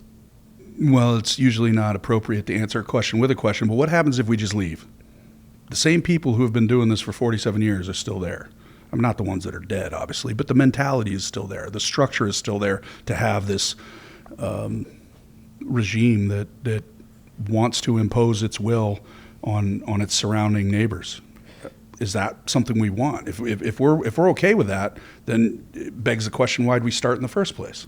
So in the devil's advocate realm, or to be fair, couldn't you say that same thing about 3 months after we went into Afghanistan, though? Yes. So, because to me, Yes. we would have asked the same question and probably did. A difference is the Taliban was not as sophisticated as Iran. Yeah. In terms of technology, in terms of scope, in terms of reach. So I think there's some similarities in that, but then there's not, right? What international proxies did the Taliban have? They didn't have a Hamas, they didn't have a Hezbollah, they didn't have the Houthis. Yeah, and I'm not necessarily making the argument. I'm parroting what we were told, because that same question was posed back then, which was, well, they harbored Al Qaeda, and Al Qaeda had reach, and they bombed the coal. They, 9/11. They've got Kenya and Nairobi, the embassy in Nairobi, Kenya, and other parts of Eastern Africa, and so they they're responsible for harboring the tentacles that are, reaching all over the world. And so I'm not saying I have the answer. It's more just asking your opinion on it of, at what point have we mission accomplished, won enough in Iran to say, okay, we're gonna leave now, and if you keep it up, we'll come back. I don't know what that answer is. And I don't either, but I do know that anything that I've ever done in my life, if I'm not clear about what the end state needs to be, it's hard to reach it. Yeah. And I think that's the problem both in Afghanistan, Iraq, not both, all three, Afghanistan, Iraq, and now Iran, is there hasn't really been a clear cut, this is what winning looks like. Here is why we're going, and this is what needs to happen for us to leave. That's not been done in any of those places, and I would have hoped that we would have learned that from Afghanistan and Iraq, and it doesn't seem like we have.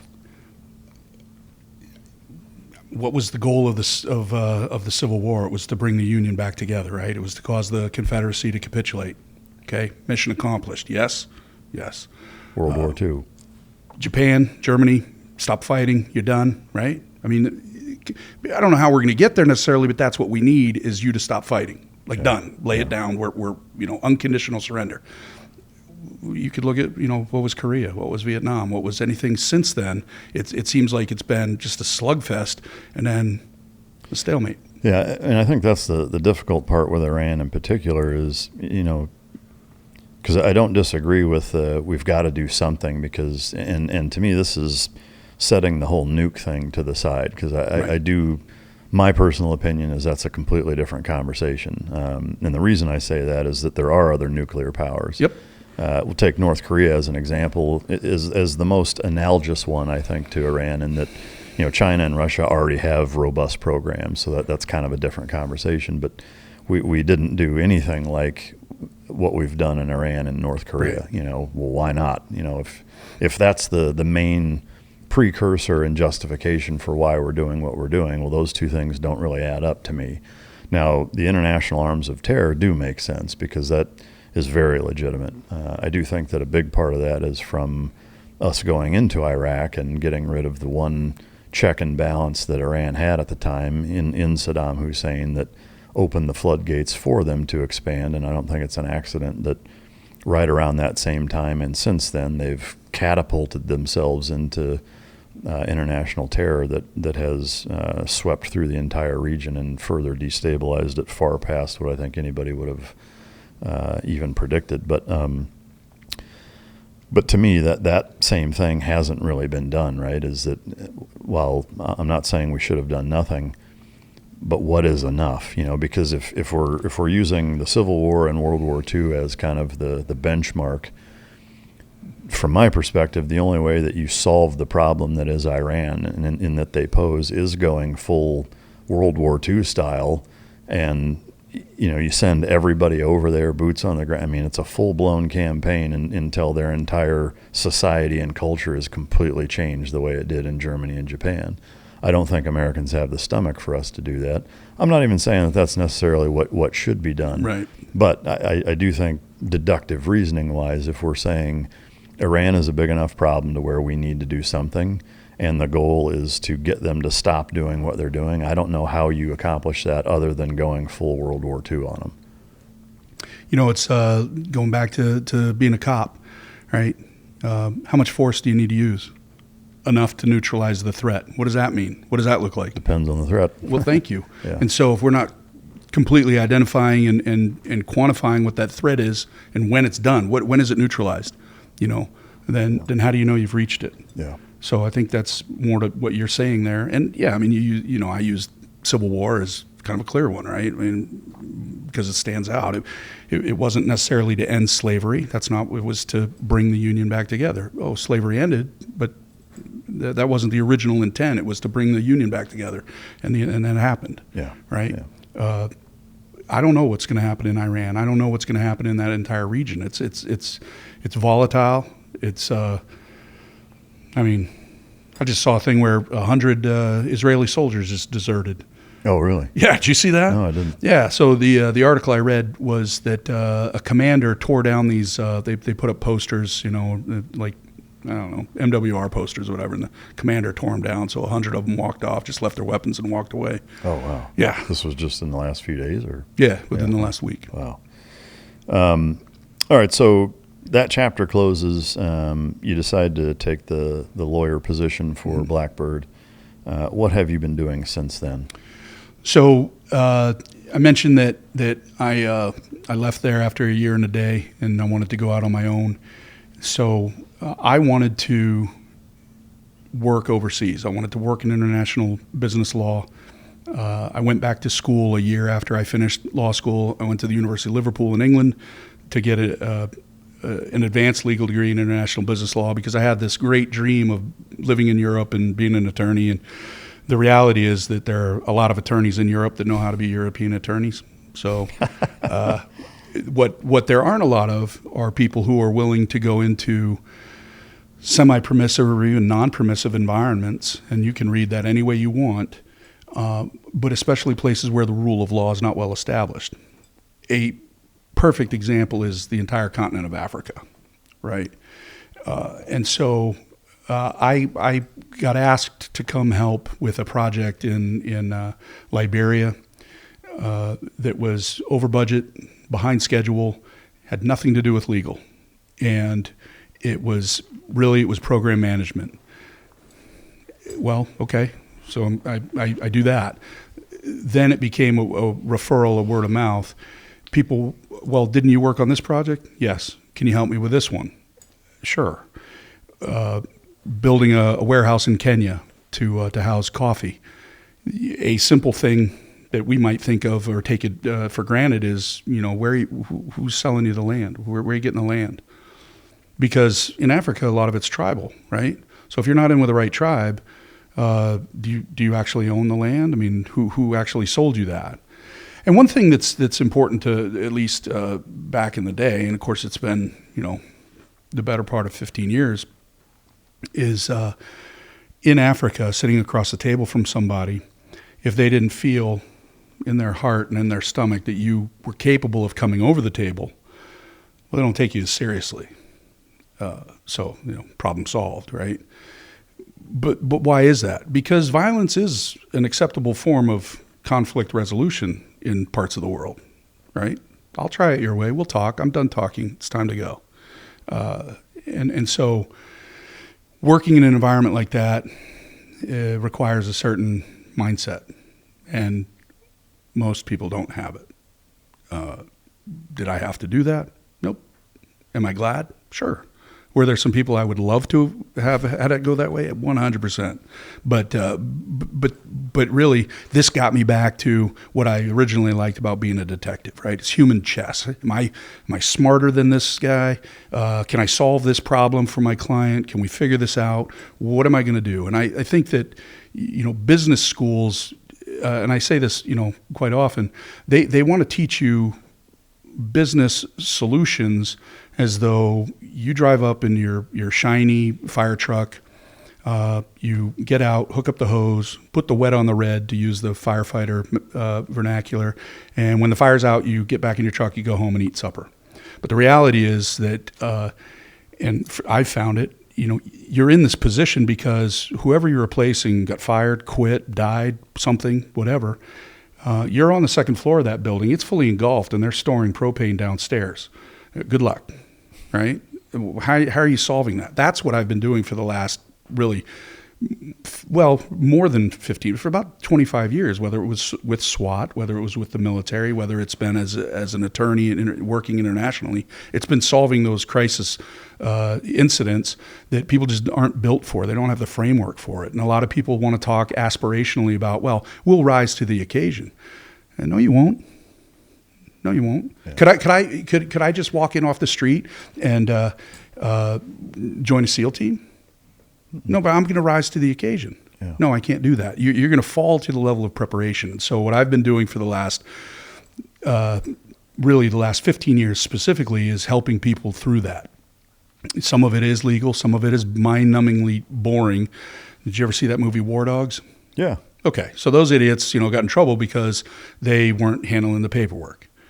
I handle the paperwork. They don't make a movie out of a guy like me, filling out forms and actually filing the license applications. But those are the things that keep you, the business owner, out of trouble, out of jail. The Foreign Corrupt Practices Act. I would put you to sleep if I talked about it, but let me boil it down. I can't take a government official to lunch in Juba, South Sudan, but the Chinese can come in and give them a BMW. Oh, by the way, the Chinese will self-fund the project. In return, they'll take some, extractive rights for that hill over there. Well, they've already done the homework. There's bauxite in that hill, right? So the people that they're taking it from don't really understand the natural resources that they have. They have a nice car and maybe a bag full of cash because the Chinese aren't constrained the way we are as American businessmen. And it's hard to do business in an environment like that where they are expecting the manila envelope under the table. We can't do that. Yeah. And so helping my clients to navigate that and to find ways to do business above board, that's a thing that I've been doing for the last couple decades. Yeah. In any of those transactions or clients that you've worked with, have you ever run into, not necessarily the exact war dog scenario, but something that is like that, where it's a bit shady or gray, or where you've found yourself in some pretty murky water or squirrely situations? Yes. Care to share any of those? Well, I will share this with you. I was in Romania. This is about 7 years ago, and I had a business partner who has a, let's say, open relationship with the truth. Does that paint the picture? Good lawyerese for full of shit. Well, it's pretty harsh to call somebody a liar. Well, if the shoe fits. Yeah. But it was more embellishment. It was misrepresentation. And the problem is that we were there to see about getting an old munitions plant back online, right? That was the project. And he announces that he's going on vacation. He's taking a cruise with some family, and he's taking off, and he leaves, and I get a call from our local guy, and he says, "Hey, are you at the apartment?" We had a corporate apartment in Bucharest, and I said, "Yeah, I am." He says, "Great, I'll be by to pick you up in a minute." Because he was outside. He knew I was there, right? So he comes, picks me up. I said, "Where are we going?" He says, to the government building. They had some questions for you about the project. So I'm already, spidey senses tingling, right? And we get to there is, in Bucharest, there is a building that was built to be bigger than the Pentagon. I mean, it's ridiculously big, right? And it's their government building. We're not at that. We're at this other government building, which looks like right out of central casting, old gray concrete, Soviet. Nothing good is coming in or out of that place. and I'm brought into this room with one window, right? And it's gray and kind of ground looks a little seepy, wet, just damp, right? And I'm interrogated for about 4 hours. Now, pretty quickly they realized I'm not a liar, and the nature and the tone of the interrogation went from, you're in trouble, to, okay, this guy's, everything he's saying checks out. We need to talk about your business partner. And I think a lot of times people would say, well, I want a lawyer, I want to represent from the embassy, and they'd say fine, and you'd stay in that room until somebody from the embassy knew you were there. When's that going to be? Not anytime soon, probably, if ever. And that's a case where me just being straightforward and honest, well, no, I don't know what you're talking about. This is what our plan is. I can share that with you. Here it is. They realized, they confirmed two things. One, I was not the bad actor. The guy they thought was, and his taint only extended as far as he was. Had he done anything criminal? Yeah. Unlawful. We'll say he'd done some unlawful things, not outright breaking laws, but definitely some misrepresentations. And the end result was, after 4 hours, I was allowed to leave. That's win number one. Win number two, to show there was no hard feelings, they were going to take me out drinking that night. And win number three is that further evidence of no hard feelings is they were going to let me pay for it. And and they drink and eat a lot. But the end result of that was the partner was PNG'd from Romania, wasn't allowed back. I think was put on a Interpol watch list, in terms of entry into the country. But then now we had cleared a path. So when we were filing for permitting, or we were filing for an environmental study, or getting we had a direct channel into the government where again, no brown envelopes under the table, none of those expediting fees, if you will. There's none of that. But they understood that, look, we're here, we're going to make money. It's going to be a good deal. And ultimately, the financing didn't come through for the project, so it didn't happen. But that was one of those where this guy didn't care. And I think he knew that they were onto him, and that's why he suddenly went on a cruise. Yeah. Right? Did that cause any problems between you and him? Well, I don't talk to him anymore. Yeah. I mean, I didn't know if he tried to come after you or anything after that, or. Oh, come after me for what? Right? I mean, yeah, no, no. Yeah. Listen, this guy is.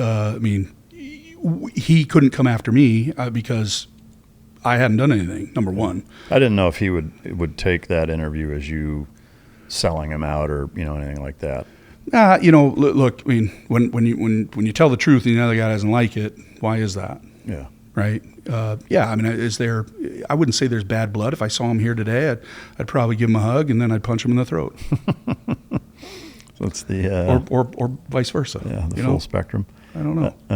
What are all the kind of things that you do now, services that you offer? Because you have quite a few hands in the cookie jar, so to speak. I do. So a lot of what I do is I assist with government contracting and procurement. From if you're a company and you're going to go after a contract and you have your proposal, I'll help you through that process by reviewing for compliance. I don't help to set pricing. I don't give you the bid, no bid. That's all you. But there are ways to write a proposal.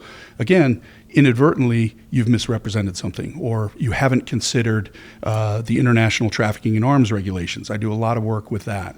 I do a lot of work with, as I mentioned earlier, the Foreign Corrupt Practices Act, both teaching that and also counseling clients on how to avoid that. I also, a lot of it is just crisis mitigation, crisis leadership. So there are businesses that don't know what they're doing. I don't know if you know that. Strangely, I have come across that before. Yeah, and it's more prevalent than you'd think. Again, it goes to a lot of times it's resource constraints. People only have so much time, effort, and energy, and put money into any one of those buckets, right? If you have the money, do you have the time? Do you have the personnel? If you have the personnel, do you have the time or the money? Any one of those, you get to pick one or two, but you don't get all three normally. And so people find themselves upside down pretty quickly. Yeah. And trying to help them. And I do tell my clients right off the bat if their baby's ugly. I mean, this project is a downer, and we've got to close it down, and this is what we can do to save you as much of the asset as possible. And that's not always easy for people to hear, yeah. Right?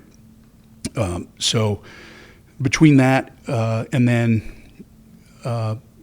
consulting on just getting businesses back on track, helping them to grow. You've heard of Black Rifle Coffee? Oh, yeah. Yeah, so those were all buddies of mine. And when they were starting out, they didn't really know how to run the business. And so they brought a few of us on to help them actually structure it, right? So they could sell the coffee. They could sell the content. They could do the stuff that they were really good at. And all the back office, nerdy admin, war dogs, filing, nonsense that people don't want to do or don't know how to do, that could be taken care of. And so instead of a people-driven business, I help those to become process-driven and put in policies and procedures that if you get taken by aliens, your business will still run and hopefully grow, or whatever the end goal is that you've identified. Yeah, that's awesome. Where can people find you for all of your services and stuff? So on my website, tsilegalenterprises.com, you can book a consultation with me. You can see the different services that I offer and kind of read up on some of the things I've done.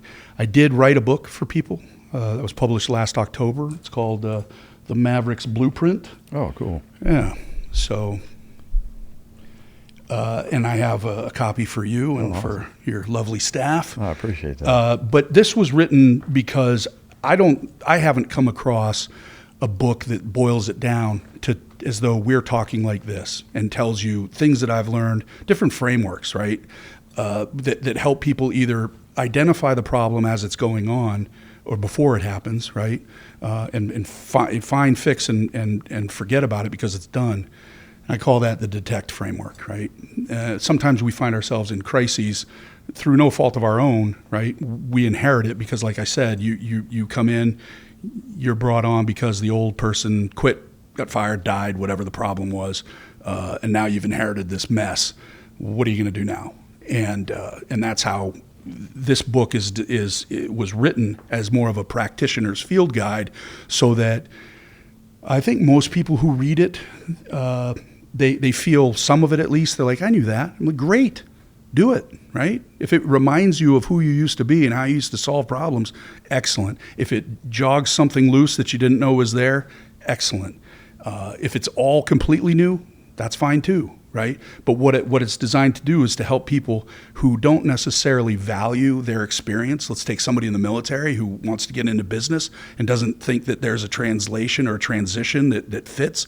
That's not true. This will help you to understand that. And you can go to the website and read more about it and find out more about me. Who is the Maverick's Blueprint for primarily? Anybody who's working on a project. So I'm not talking about building your kid's treehouse, but you can apply it to that, right?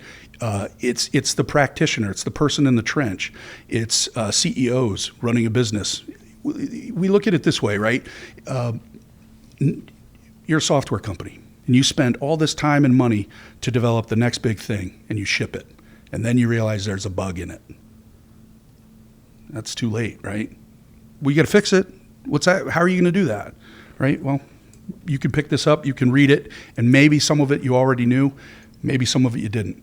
But it's for people running businesses, it's people running projects, it's definitely people working cross-border transactions, and people who are working kind of out of their depth a little bit. With the cross-border transaction thing, do you get into crypto at all with that being implemented, or to implement it, to stay away from it? Do you have kind of a position on it? I don't. No. It's not something you mess with, I guess. I don't. Yeah. I'm not a mathlete. Yeah.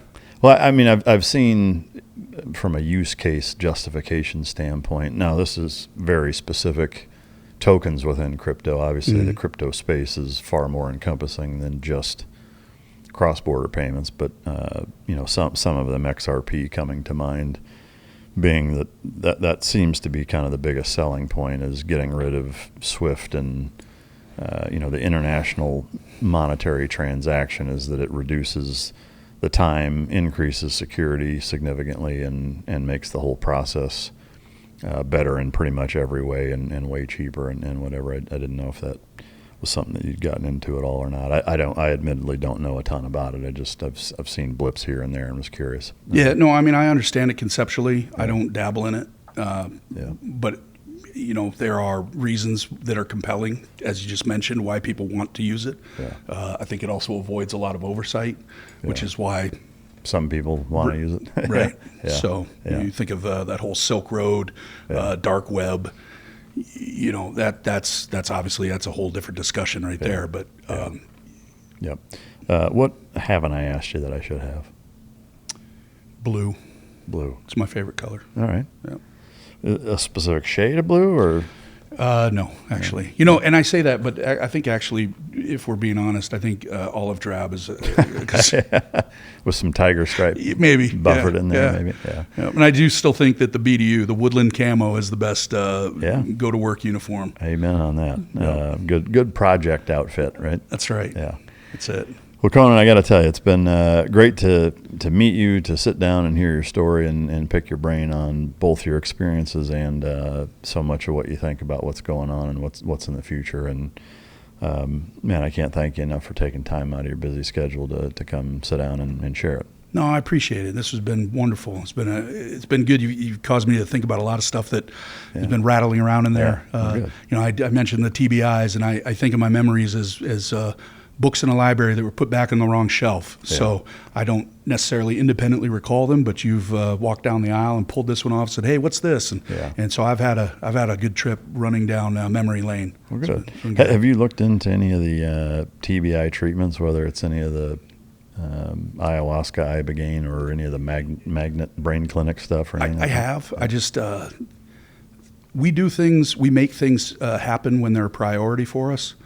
And it hasn't become a priority enough for me. So it's like a knee replacement. You'll wait until you can't walk before you. Yeah. So I'll wait till I'm a vegetable. I don't know about that, but no, I have, and I think it's important. And I think anything we can do for just taking care of ourselves. I mean, Uncle Sugar got his pound of flesh out of us, and we are this beat up and worn out.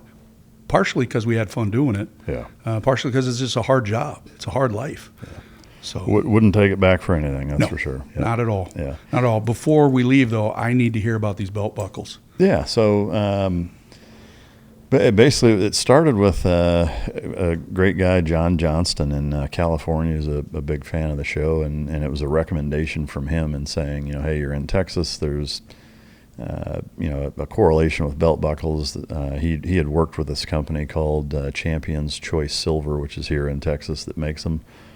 And wanted to kind of put together a project of making buckles for the show and giving them away as kind of parting gifts for the guests. So been doing it for a couple of years, kind of done it off and on. The availability of them isn't always there. So I'd say most of the time we have them and sometimes we don't, but that's really the gist of it. There's not like some crazy story behind it or anything like that. I don't wear a belt buckle, so you won't even see me sporting them. But it's been really neat, over the last couple of years of doing it. I've given some to some guests where they'll snap a picture doing something or meeting somebody that it's a big deal or whatever, wearing it, and they kind of flash it and cool. Post it or whatever. So it's neat. We'll check them out here afterwards. You can pick one out if you want. Thank you. Yeah. Thank you. And seriously, thank you very much. I as I said, earlier, some people were incredulous that I had been asked to come on this show, and others, I think they're just waiting to see it. Yeah, so, no, I mean, you have an amazing story, and you're great at telling it, and it's been a pleasure getting to know you, so I appreciate it. And now it's cocktail hour. Amen. Amen. Thanks, Mike. Thank you. For the viewer/listener, I hope you enjoyed it. If you didn't, you can choke yourself. And until next time, this is Mike Drop.